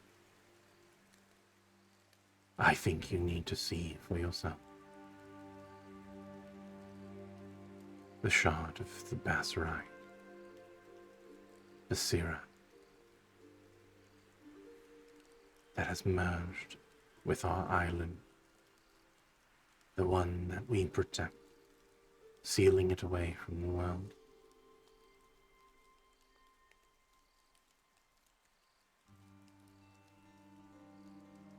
There is a facility there.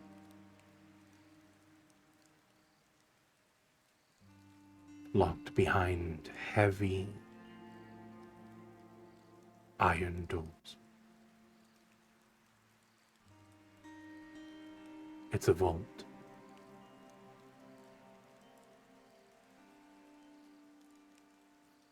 You've never fully been in contact with a piece of Basserite, have you?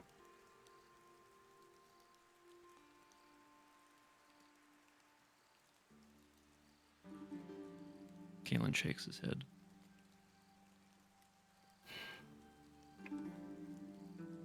When this world was created, the moon was already shattering. Basira was already broken. It was a direct result. This world was created specifically to hold the gods. A barrier was put in place.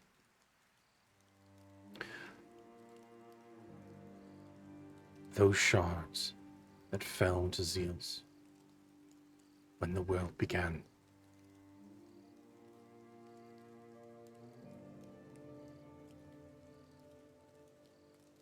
They are his main power. And as a vessel, you need to understand that there is a power dynamic. If you come in contact with this, you may completely lose yourself. But if you have any plan on controlling this power, you must be able to control yourself in the presence of the god.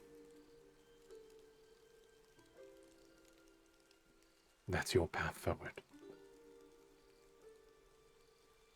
And I believe that you shouldn't go into this blind. I think you need to be fully aware that you are putting your friends in danger. You are putting yourself in danger.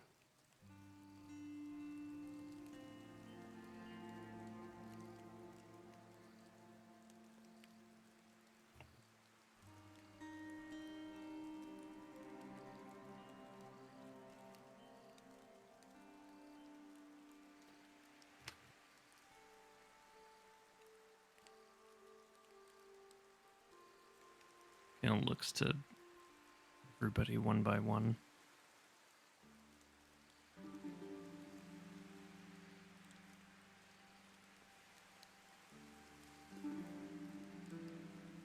If I lose myself, even if it appears I do,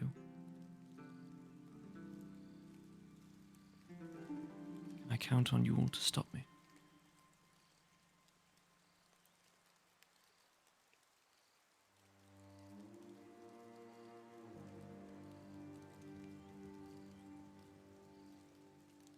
I awkwardly look, and Luke awkwardly looks at the others.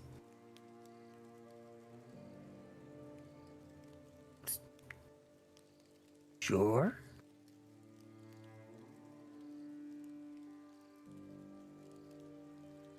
Looking for reassurance from the others.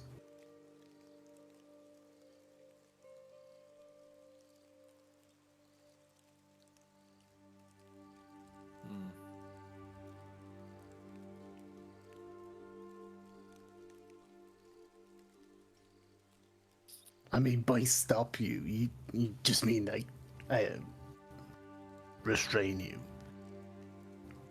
right?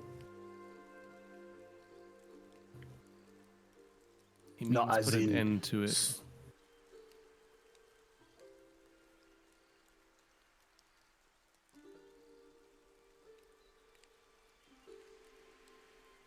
No matter what it takes.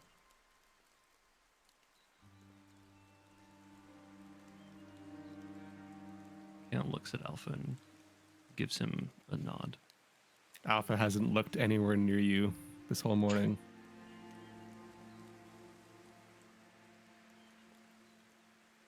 It's a fucking heavy conversation for breakfast. I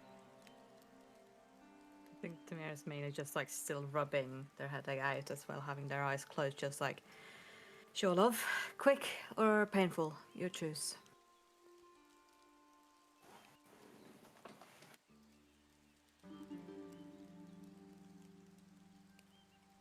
However you can. Well, let's just hope it doesn't come to that. I'd rather not spend any more energy on doing that than killing whatever tried to get us yesterday.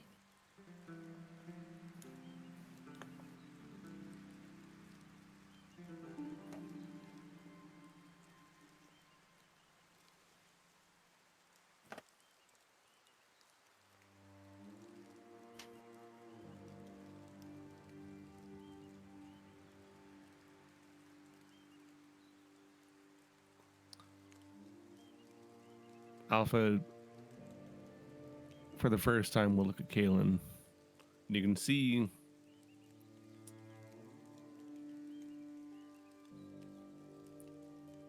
as fluid as he is, he's practically trembling. You can see the planets in his chest circling faster than normal.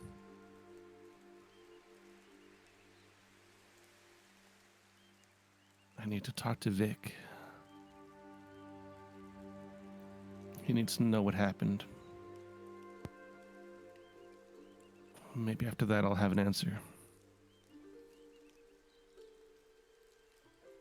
Maybe.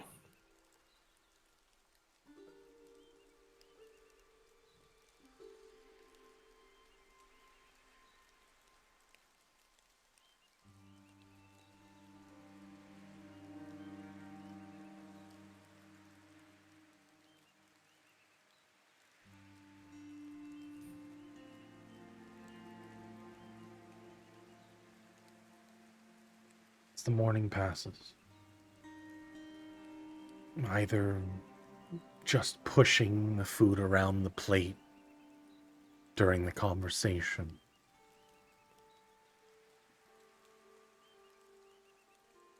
the day sets, and the rain now slowing down as morning fades.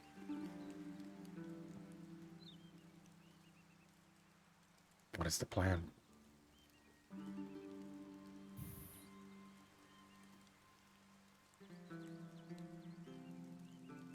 talk to Vic, we would have to go all the way back, right? Hmm. Yes. At least Alpha would. And Nuke.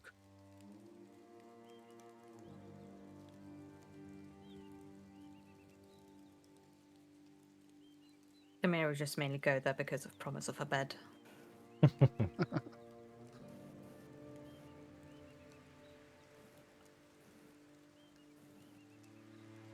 If there's something you need to see at the center of the island, maybe that's what you need to do.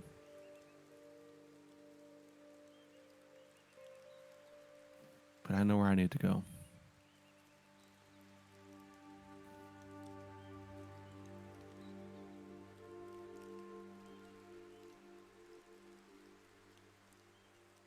I understand.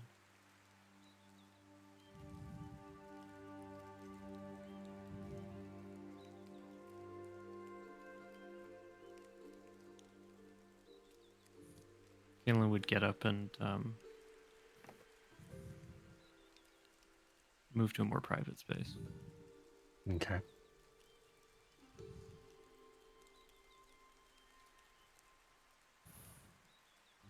You don't need to come with me, you know. It's between Vic and I and him, but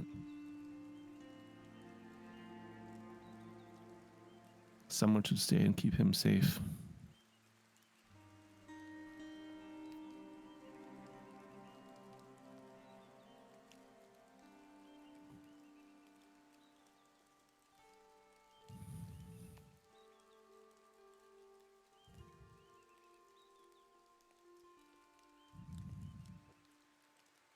So, talk of splitting the party.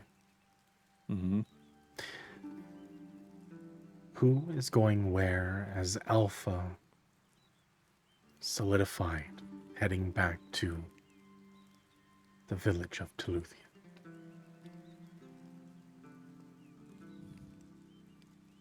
I mean, I heard the conversation, so Nuke heard the conversation, so he's definitely going back to fucking be a part of this discussion with Vic. Okay.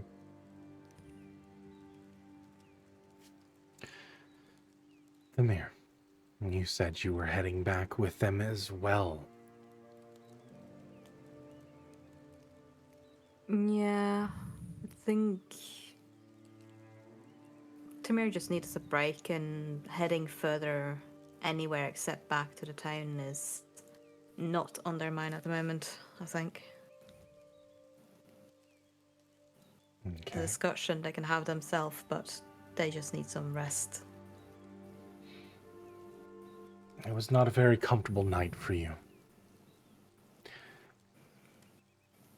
So, Alpha's Yeah. gonna kind of squish himself down a little bit, down to Nuke's size, and look him in the eyes. Hi.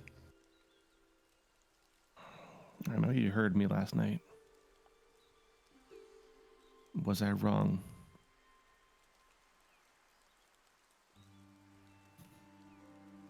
Was anything I said incorrect?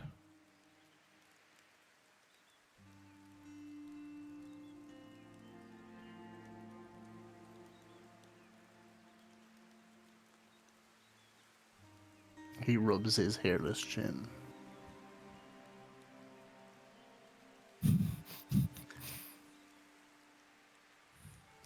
I wouldn't say incorrect. No. Was I wrong for saying it?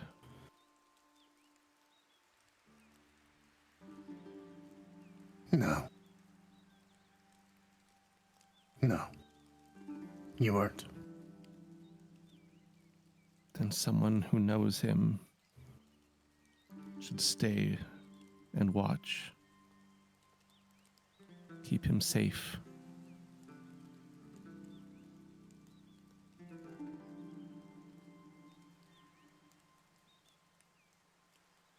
Leans his head back. And then slowly drawing a breath. Nods. Got it. I know you'll keep him safe.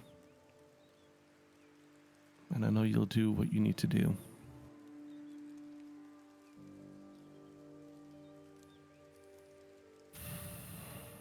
I won't be gone long. Promise. Pinky promise. He extends a slender, like, piece of his body out and, like, kind of shapes into a hand, and then tries to shape it into a finger, but it, like, drips out all the way. It holds it out anyways. Pinky promise. It's kind of weird. Did you expect it not to be? Can you get a boner? I'm not sure. I can probably make one. It's all right. Just wondering. Don't need to see it. Oh, okay. Curious. You have some curiosities, you know that, right? Curious curiosities. And that's coming from me. He takes it as a compliment. Of course you would. Nod and I turn around then. Poke about in the room here. Okay. As you all gather your thoughts. Oh, go ahead.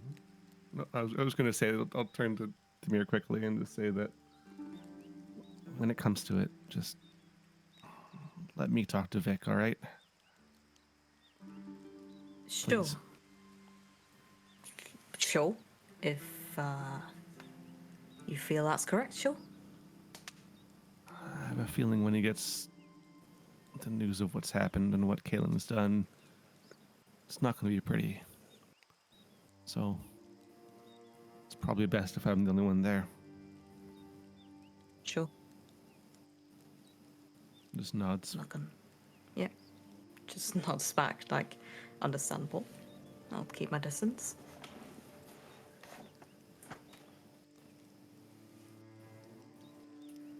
All right. Okay. And in that time, Kaylin, as you walk away, finding a quiet corner to yourself, what's going through your mind? What are you doing?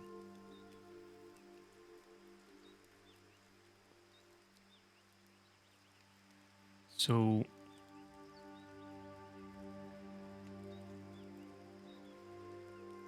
I don't want anyone to metagame in regards to this. So this is a... But Should we move? yeah, probably. Okay. Ooh, secrets.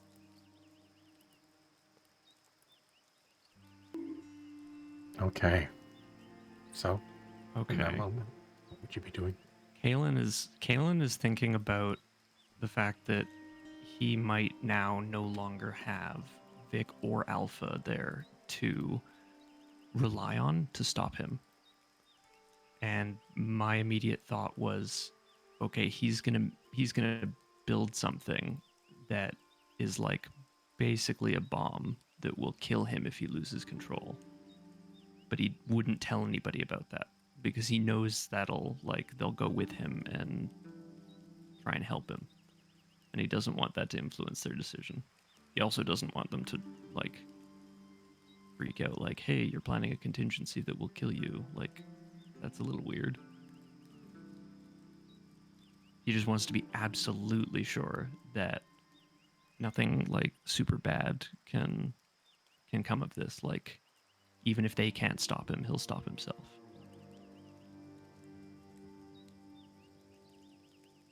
So he basically he wants to, like, build that.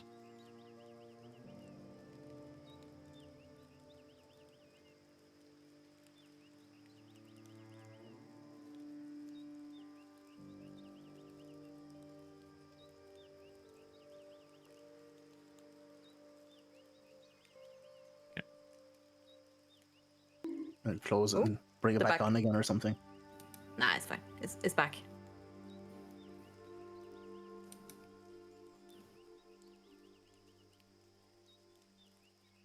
Yeah, or no, maybe not. I'm still gone. Interesting.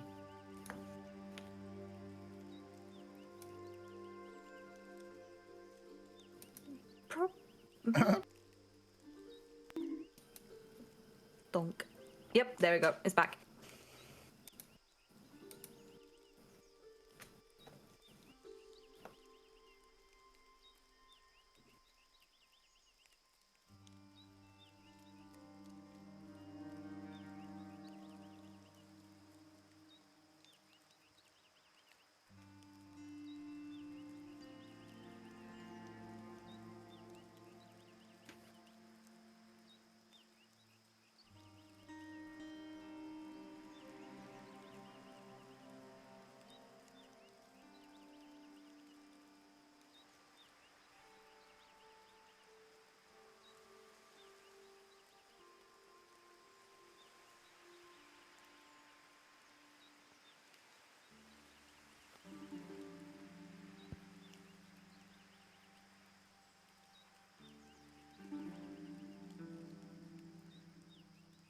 Yeah, yeah, he would. Just like, hope to see you soon, basically. And obviously, good luck.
Wouldn't it be the alpha male? Tamir?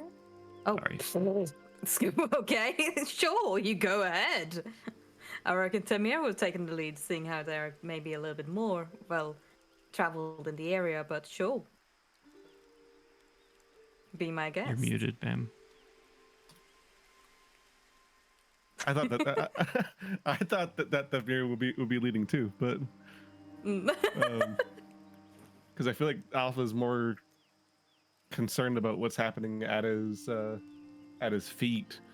He's not really paying attention. He's still deep in thought to pay attention to what's around him. So if the mirror knows where they're going, then he'll let them take the lead.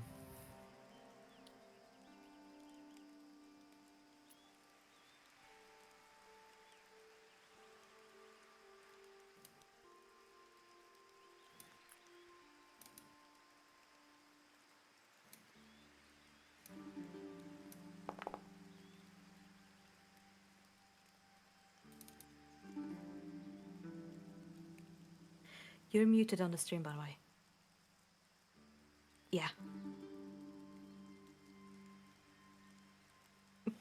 I can't There it believe goes. you've Okay. done this. I can't believe I've done this. I know exactly. Wow! It's okay. How dare you? It's okay. There you go. I didn't say too many crazy things, but the group decides to split. Alpha, Demir, you both head through and back to Teluthia. Demir, knowing the island, though you haven't spent your time here, you travel, keeping an eye out for any of the creatures that have already plagued your trip.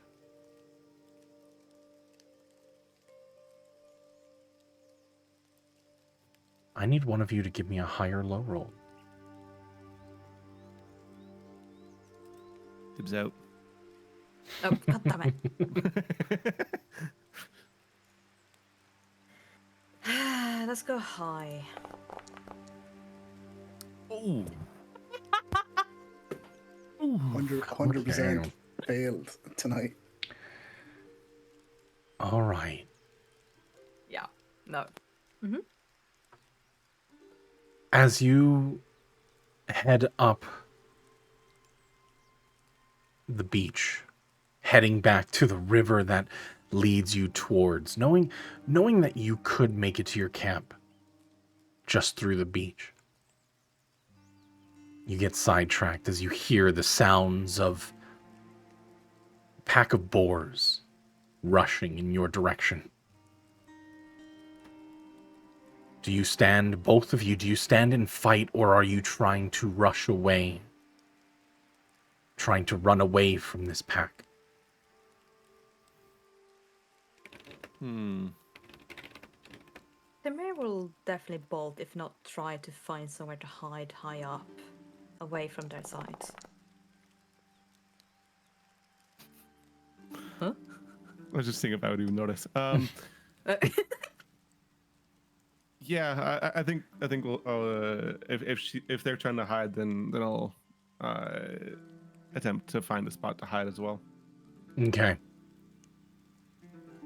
As you can hear the pack running down the beach side, you dip into the forest, trying to find some way to get away from these creatures. Both of you roll me stealth checks.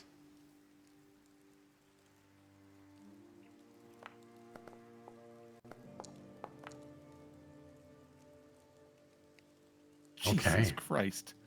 Mm-hmm.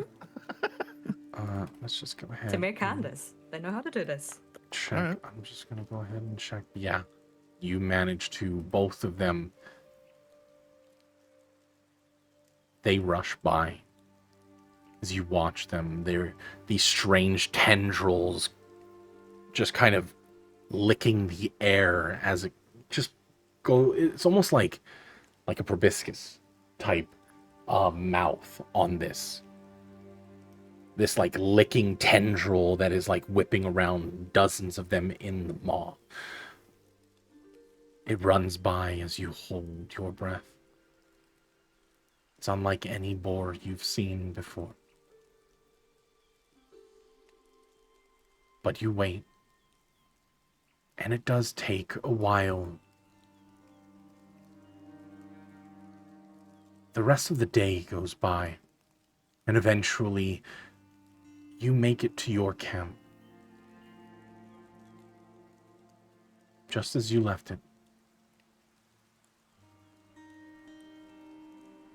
You walk up, heading into the interior now, the sun setting, and once again, that sound of the crashing thunder in the distance and just the toiling storm that circles this island.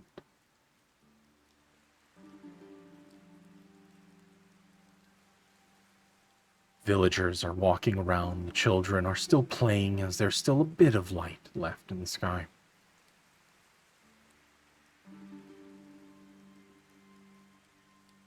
Eventually, who are you specifically looking for, or are you just going straight to where they had stored the body of Vic?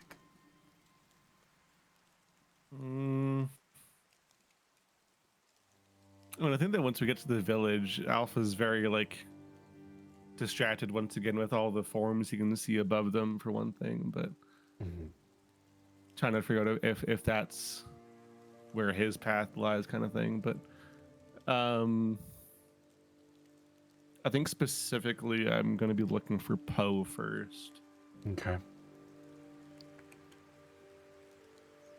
Your presence is felt here in the village as you get nods from the guards. And it doesn't take too long of wandering around, heading back towards the chieftain's tent. Poe does walk in from the fields. You can see just a heavy sweat across his brow. Not like the formal cloaks that he was wearing. Lots of the jewelry that adorns his chest. More field worker than anything at this point. He walks up to both of you. Where are the rest of you? They stayed back for now. Your trials are complete? No. Not by a long shot.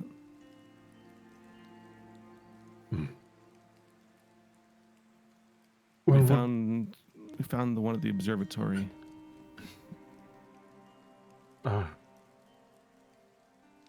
So that's where it led you, to Belchris. It did. He said that he could help me. But not without a price.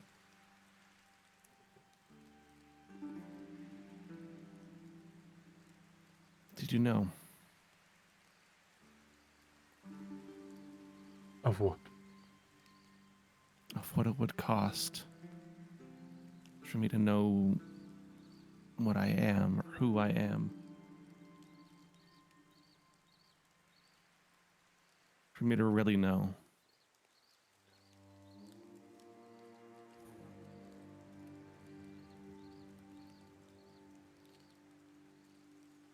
He stands up, brushing himself off, looking at you in the most formal way possible.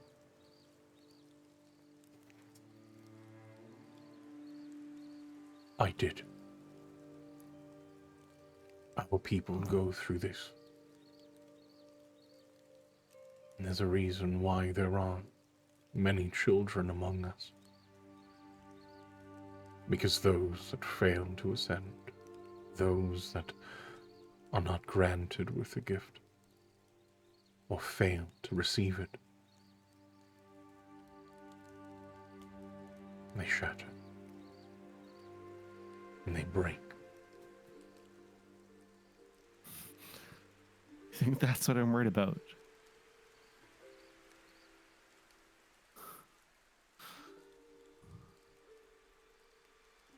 If I do this, I can't go back to Vic. And he just stops being who he is. He's just another shell of an Ebigard. Same as his brothers.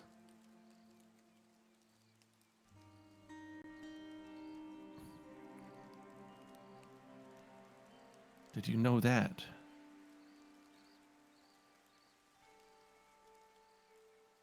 Is that why you wanted me to do this myself, without him?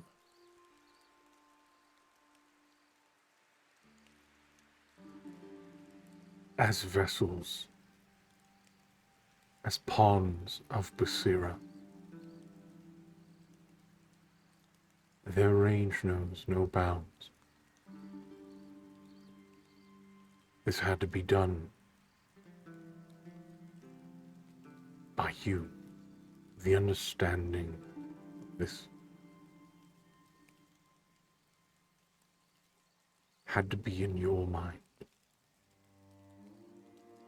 It's a miracle that they have gained some type of autonomy over themselves. The fact that Vic stands without being controlled and subjugated by the will of Basira is a miracle in itself. But nothing guarantees that remains the case.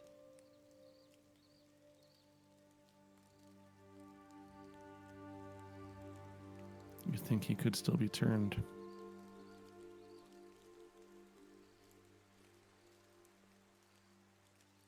Used for his original purpose. What happened to the orb that I gave you? The one that Kalen held as you left Luthia? A lot of good that did. It shattered. Turned into this beast that attacked us and almost killed us.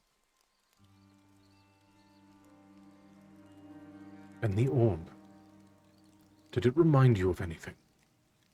Of course it did. I'm not blind.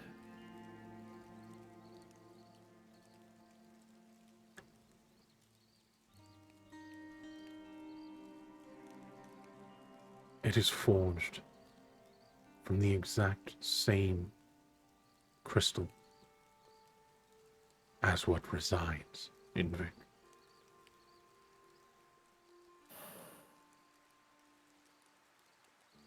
If you continue to provide life for it, for the crystal, to keep Vic around,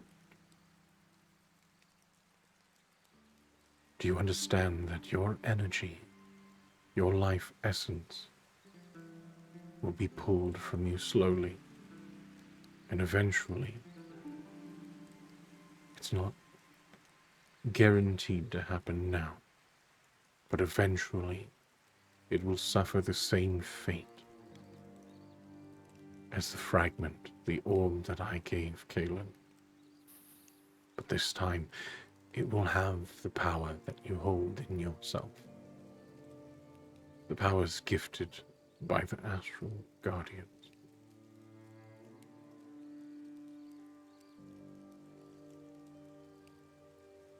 So it really is just me or him.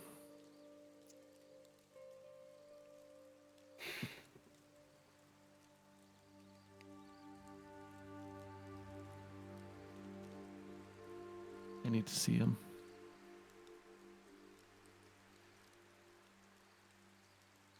He doesn't say anything else after that. As you say that, two individuals, guards, one tall, lanky female, long hair that comes down into heavy braids that are adorned with beads at the end that turn from a deep purple to a gold. Another very stout-looking dwarf, both with the markings, the skin that turns scale. They flank you on either side, ready to take you to see him.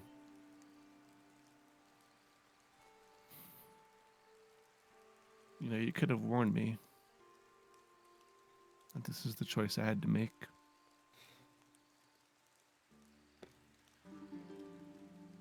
Would have preparing you for it made it any easier?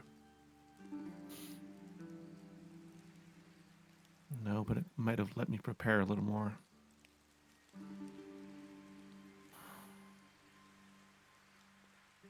Let's nod to the one to my left.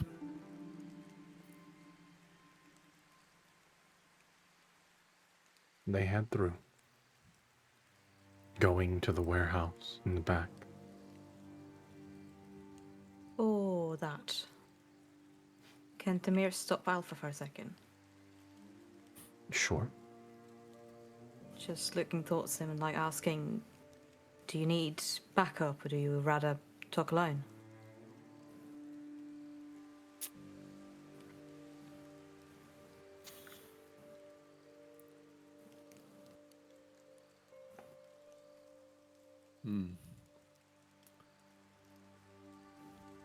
Alpha stops but doesn't turn around. You can see through him still, through his translucent form, the planets circling in his chest have slowed. But he continues to tremble like you haven't seen before. He's nervous, but he's calm at the same time. And he just says, I need to do this alone. Understood. I have some other things to fix up, so you go ahead. We'll meet back here later. Check on Medea, will you? There was a plan. Thank you. I have something to check. So don't worry. I got her.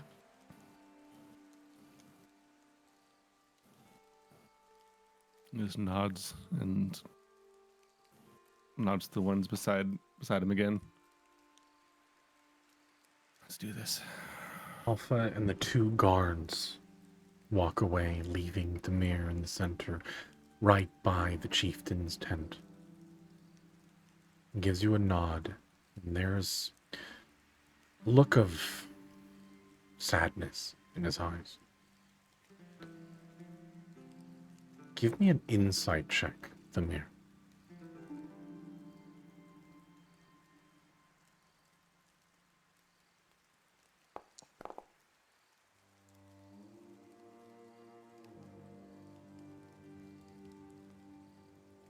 There is a hint of recognition in his eyes. The bags under your eyes.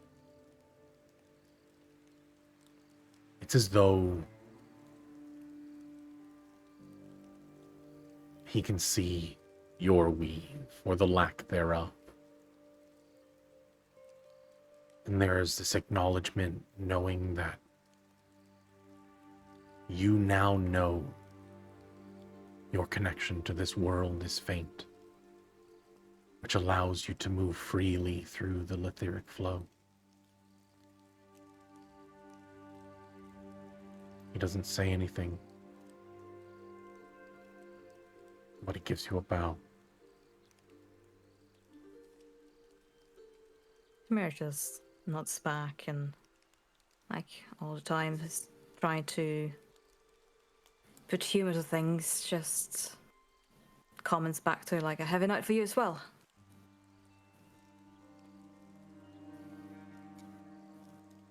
Understandable. Where is she? I would like to have a moment.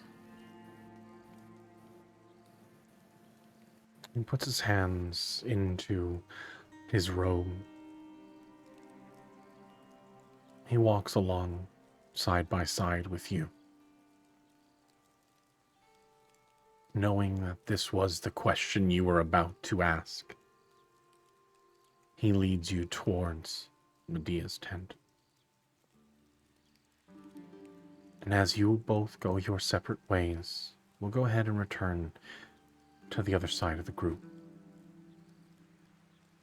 You are left alone in the chambers by yourself. Kaelin locked behind a door, not really answering. You did see him as he exited to send off Alpha and Thamir, only to once again lock himself in the room. During this time, Nuke, what would you be doing? That would depend on where our friend is. You did watch him go into one of the rooms. It looked like just a smaller broom closet. There's the main hall of the observatory, and there's, rubble and stone. The back wall covered in those just devices that are familiar to you. I mean, they look like Tenebrae Station tech. But he seems to have... Would you have acknowledged him, Kaelin, before heading back to work on what you were doing? Probably not. He probably would. Well, he would probably at least mention, like, I need some time. But like very minimal. Okay. Left to your own devices, Nuke, what would you be doing in this time? 100% snooping. I'm like snooping the fuck out of this place. Just looking around Picking shit the up. observatory. Yeah, picking shit up, looking at it, gauging its value, perhaps. Yeah, just very nosy, especially if he's not looking at me. Yeah, Balcris is back once again, looking at the main screen as he sorts through. You can see as you see an image kind of scan through different sections, you see different star systems across. At one point, he looks back towards the moons as he turns this wheel that is set within the panel in front of him. You can hear the creaking of his chair as he rocks back and forth, still continuing his eyes completely on this screen, fixed to it. You look around, trying to find anything. Give me a Yeah, I perception mean, check. it's like, I mean, there's curiosity of just like boredom, then there's curiosity, but Mhm. I'd also kind of like, is there anything linked like that gives me more insight into who this guy is? Like, not necessarily does he have like his fucking picture of his wife and family, but I don't know, just curious, cause yeah, just curious. Yeah. Perception, you said. Yeah? Yes. As you look around the room, it's sparsely decorated. The stone walls, like the curve of the observatory, leaves a lot to be desired. However, you're noticing on the outer walls, there's a lot of parchment posted up. Star charts. Strange, just dots, configurations of different stars. Dates that go along and correspond to it, down to the exact time, down to the perfect second. Coordinates from the position. Small little intricate details interlocking these dots, all hand drawn. Some overlapping others.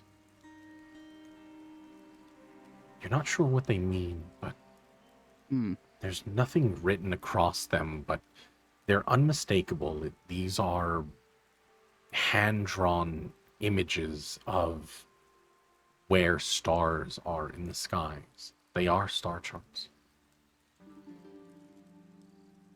You're not sure what they're for.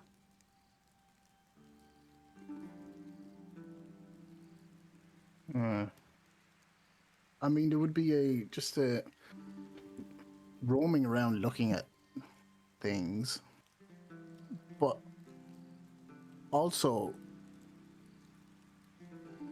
I do recall, or Nuke does recall, Poe saying that my people, I believe your people, I can't remember the exact wording, but essentially we're travelers. So, was that right? Something to that effect? Yeah. And I would suspect that, especially looking, kind of getting lost in the meticulous nature of this guy's like charting and whatnot, that would come to my mind. And I would imagine that would then prompt me to pull the book back out again. Because recently, with Kaelin's help, we discovered that there was something more, something deeper to the text, the arcane scripture, whatever you want to call it. Almost a reading between the lines. So there's just that curiosity, but also linked with what Poe said. But I don't want to disturb Kaelin. So I'd probably just find a quiet spot. Doesn't need to be a desk, underground, anything. Yeah. I'm going to pull that back out. Okay. And in the meantime, Kaylin, go ahead and roll me an intelligence check.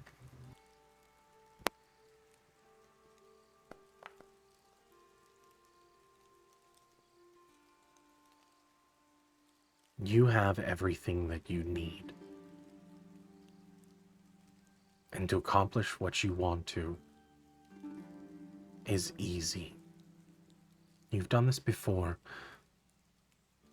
Simply putting it together in a configuration that is satisfactory to you Doesn't take too long. 2 hours at most.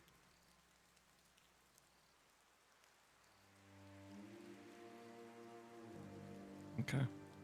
He would wanna head out immediately once he's done. Okay. As you work on what you need to. Nuke, go ahead and roll me an Arcana check.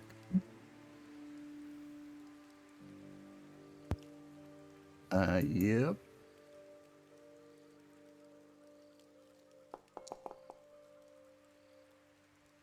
With an 18.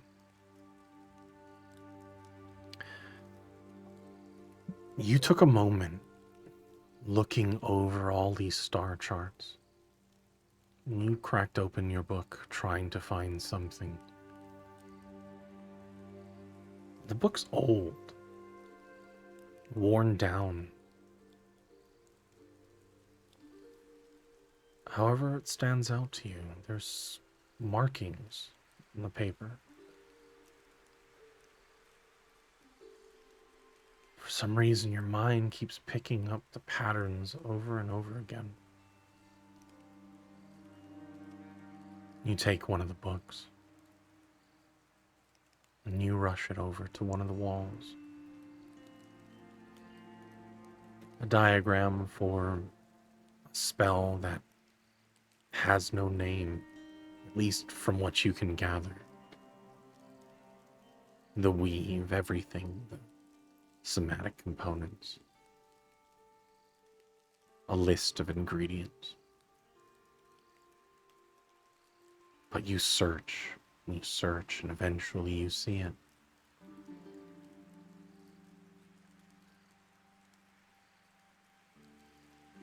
The points of the diagram for this spell line up perfectly with one of the star charts. The fuck?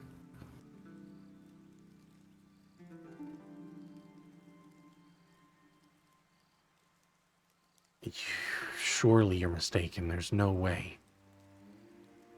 A random star chart, a piece of the sky that he sees from Zeus matching up with the diagram, each point of the weave of a spell in a book that you were given.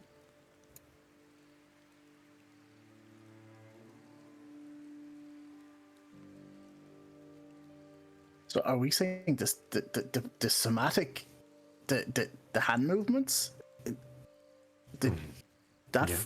is essentially wow. Yes. However, you look over at the paper, the parchment on the wall. You may not see. I mean, you can connect the dots. You're scanning back and forth. However, the date stands out.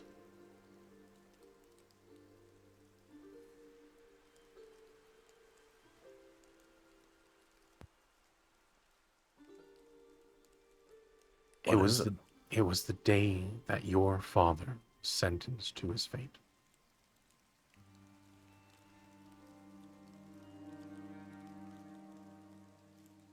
In the book, in his book. On the parchment on the wall, his star map. There is no dates in your book. However, this weave that doesn't have names, that doesn't have, it's simply diagram and ingredients. You're not sure what this spell means. It's too far beyond your comprehension. However, the star map, the one that matches up with the diagram on your book, has a date distinctly memorable to you. That day your father was floated. He breathed his last breath.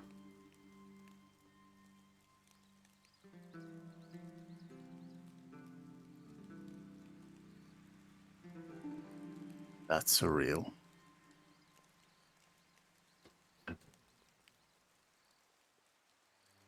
Is I forget his name again. Balcris.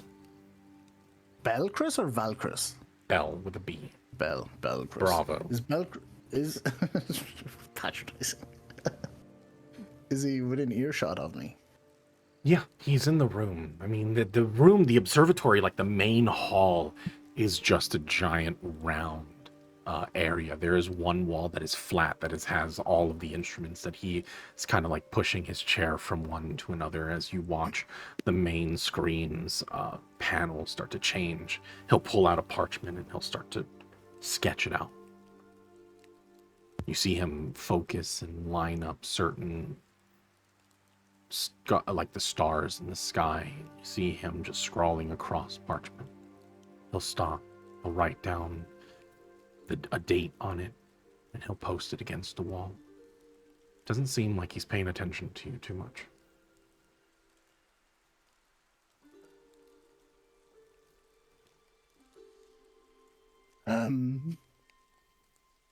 Belcris. Yes. This is something I can do for you. Kind of pointing at it. What's this? Oh, you're looking at the star charts. These are the way the gods... So much gods, but... This is how our universe speaks to us. You see, everyone spends their time looking at fortunes through a crystal ball or cards.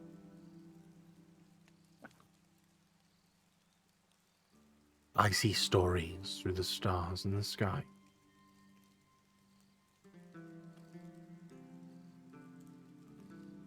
That one was a sad one.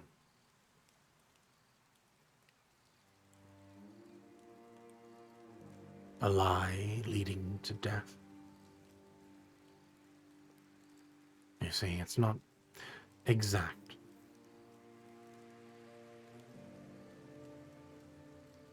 But the stars told me that this would be significant for someone. So I wrote it down.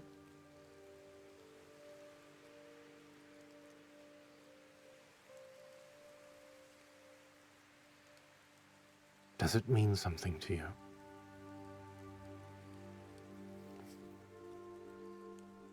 There's almost like he's standing, but there's almost like this sinking feeling.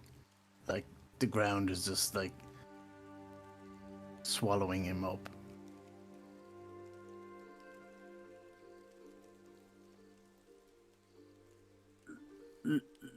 Looking back at Belcris, there's no reason that I've picked up on, is there, for me to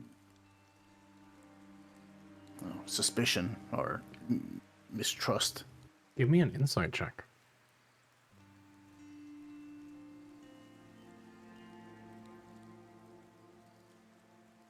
It is a solid point. We kind of just like walked into this guy's home, like, yeah, you're cool. Yeah, nearly got us killed outside his fucking safe ass bedroom. Yeah. Nothing that he's done has been suspicious, really. Like, sure, I mean, you were given a place to rest, though that was uncomfortable, at least for the first half, seeing as Kalen almost died, or actually he did die several times. Show off. But he hasn't done anything stood out to be sinister, malignant to your well-being. Yeah. I think with a bit of hesitation,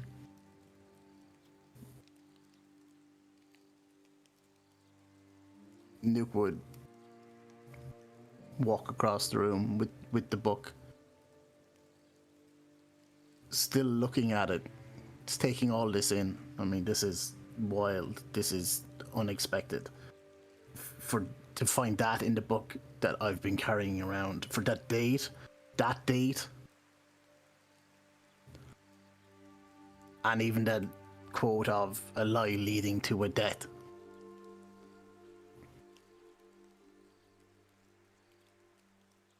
I kind of stand to his side and rotate the book on that page so he can see it. He recognizes it clear as day.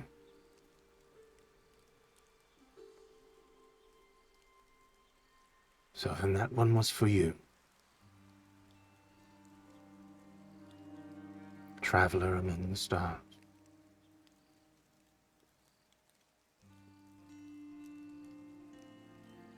I'm sorry, I'm not familiar with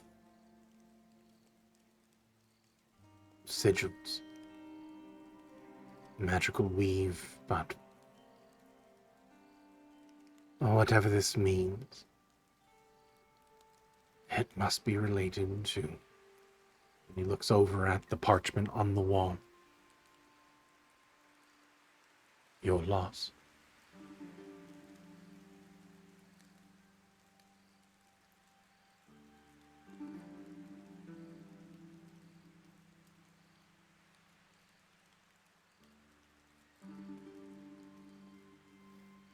Hmm.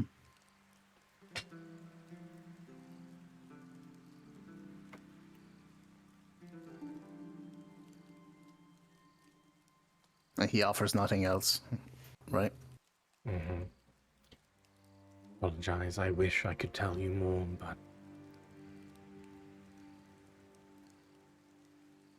this kind of magic is beyond my understanding. I simply read what the stars tell me, and nothing more.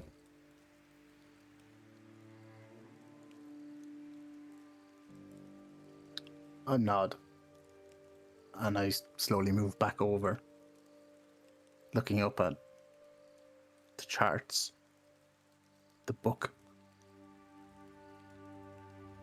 back at the charts, the date.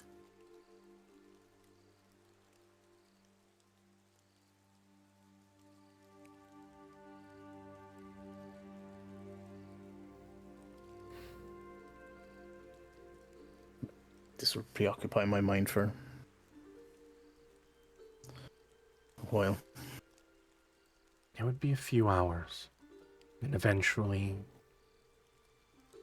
you hear a click as the door unlocks where Kalen was spending his time. He emerges from the room as you still looking down at your book, trying to distract yourself from the information you have gathered over the course. You look up and see him looking up.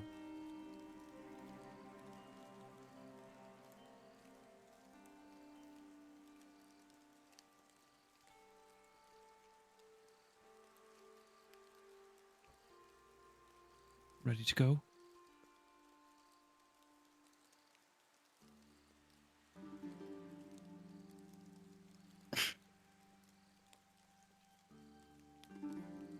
Takes a deep breath.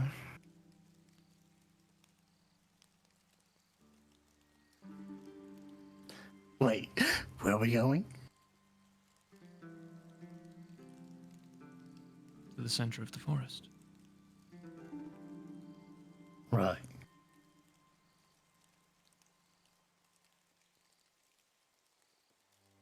You know, you Nuke don't is have to definitely come, Nuke. aloof. Sorry.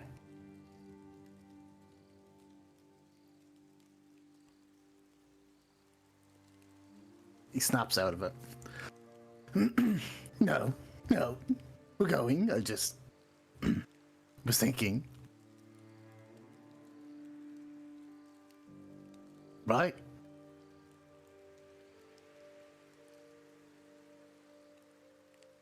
All right. Dusts himself off. Puts his book away.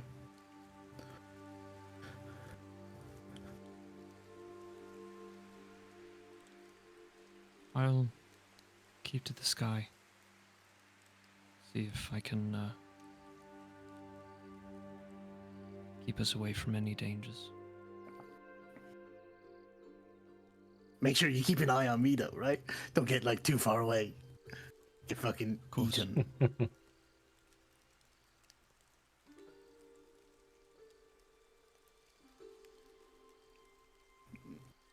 It's definitely a nervousness in Nuke. The group being split up, but he doesn't voice it. Yeah, venturing out into the great unknown, down to party members.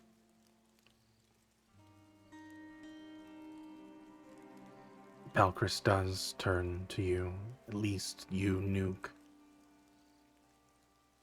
I'll hold on to this for you. Just make sure you all get back here safely. Is he referring to the chart? Mm-hmm. Mm-hmm.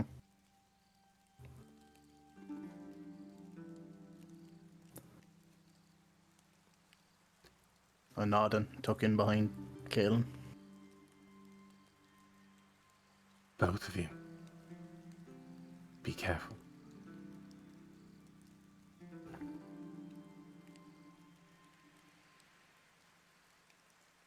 Kayla gives a nod.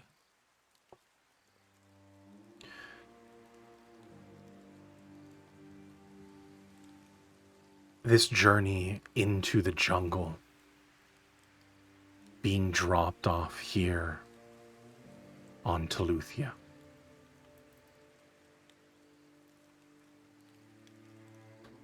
It seemed like forever.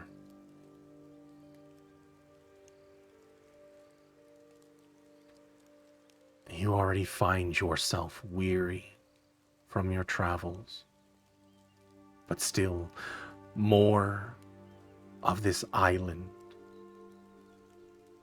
waits for you. You step out of the observatory, Kaelin taking to the sky. Nuke, you head down the steps that spiral down back to the flooded basin. You look around and you see, even in that brief moment, the landscape has dramatically shifted and changed. The vast flooded plain now changed into vines, heavy growth of trees that you don't remember were there.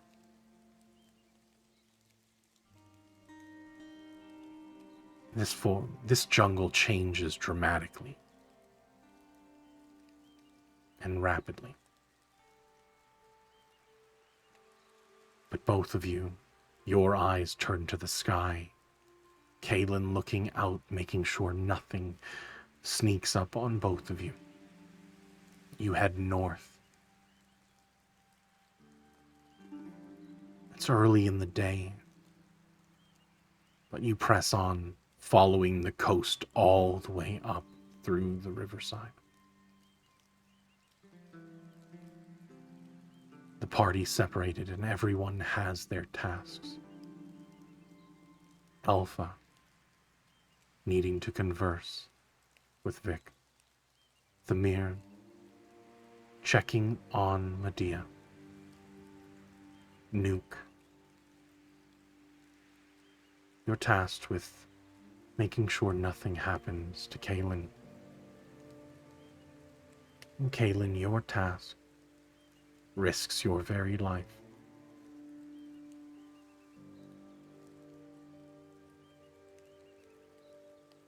But the island waits. We'll go ahead and end today's session right there. Dun dun dun. Oh boy, oh boy. Splitting the party. Bold move, Cotton. Yeah, Let's see this if it is plays crazy. out. Holy shit. Bold move, Only Cotton. good things Love it. could happen. You guys, I feel like this is like your first time ever splitting the party in such a way. like in Aside such from a when Dia dramatic, went and did her own thing. but did her yes. own thing, yeah. But this was like a unified decision to split the party. Was this a dumb decision? I'm starting to like regret. We'll see what happens next time on Convergence. Oh Like a boy. bonus action dash anyway, so Oh boy. Yeah, just get the fuck out of here. Wow, apparently I we can also wow. feather fall. Some good story came out today. My goodness, everybody. Yeah. Fantastic. Alpha laying a smackdown. I know. What a huge shift. That was unexpected. I did not expect it. Alpha warned him, I think, 3 times in that fight to be careful, and he continued to do it anyways. Yeah. So You're Yeah. not my dad. It was True. crazy. You've made that very clear. Yeah. But again, thank you guys for joining today. I hope you had Yeah, fun. awesome to be back. Yeah, that was great. That It was great. feels good to be back. Like I had a little bit of butterflies because it's, I don't know, when you go on an like an impromptu extended break, there's this like nervousness that I end up feeling like, oh man, I hope we can, like, did we lose the spark? I hope not. You know, there's always that fear for me, and it feels like we didn't. At least on my part, it didn't feel like that. So I'm glad. I hope you guys had fun. Yes, it was Yeah. really fun. I love the Yes, RP. even though I got beaten up. Yeah. mentally. Only Yeah. mentally. Just Mentally. just Oh, a yeah, yeah. mental Yeah. a Just a mental little Breakdown, thrashing. It's fine. Yeah. Yeah, yeah, yeah. Demir They'll- sleeps they'll do hard. that. Sleep takes to me hard. Quick question though. Yeah. Do I not take a long rest? You do. It's just you still But take that you keep the damage. Yeah, okay. Yeah. Yeah. The damage that was Gotcha. dealt during that moment remains. Yeah. It was like 15 or something, I think. Yeah. So, yeah, thank you guys for joining. We'll reconvene. For those that are listening, thank you guys so very much for coming in. I think we're going to be doing a bit of a one-shot, kind of a pool. I know we just got back into Convergence, but I think that we all agreed that next week we are going to be doing a special one-shot with the group that deals with a story on the side to figure Are out we what doing that? happened with Tenemus Reaver. Are we doing that on stream or not? I believe so. I think this is worthwhile. I think this is a story that I would like to play out in like a recorded thing, because this is something that I want to remember. You know. Yeah, for sure. Yeah. So, fucking welcome back. Welcome back, everybody. We here. We in Yeah. it. Good to be big. Yeah. I'm glad that we all found it again, and Yeah.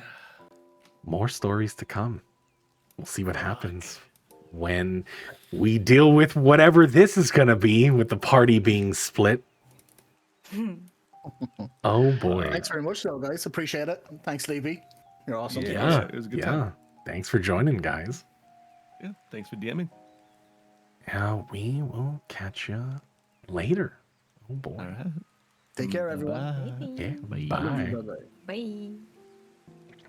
Oh boy, oh boy. Thank you guys so very much for everything that you've done. The whole hype train earlier, the 50 bangers earlier. Thank you for Anonymous, all the gifted subs today. You guys are fantastic. Thank you so very much. I know we've been pretty distant when it came to streaming, but I mean, we're back in it. It's been a hell of a time. Just life got in the way. There was a lot of things that happened over the course of the last few months, and coordinating adults tries. It's like wrangling cats, right? Clats. Everybody has to do something, right? Like there's always somebody doing something, and I mean, I'm grateful that we have been this consistent up until this point. But I think we're finding some consistency. I do believe that we may have a separation, but that comes in like later on in June.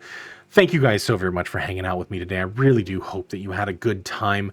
Ladies and gentlemen, everyone in between, have a good night, have a great day, have a great evening wherever you are from. But we will be right back next week with a one-shot. The Soldiers of the Valiant. Thanks for joining, guys. Bye.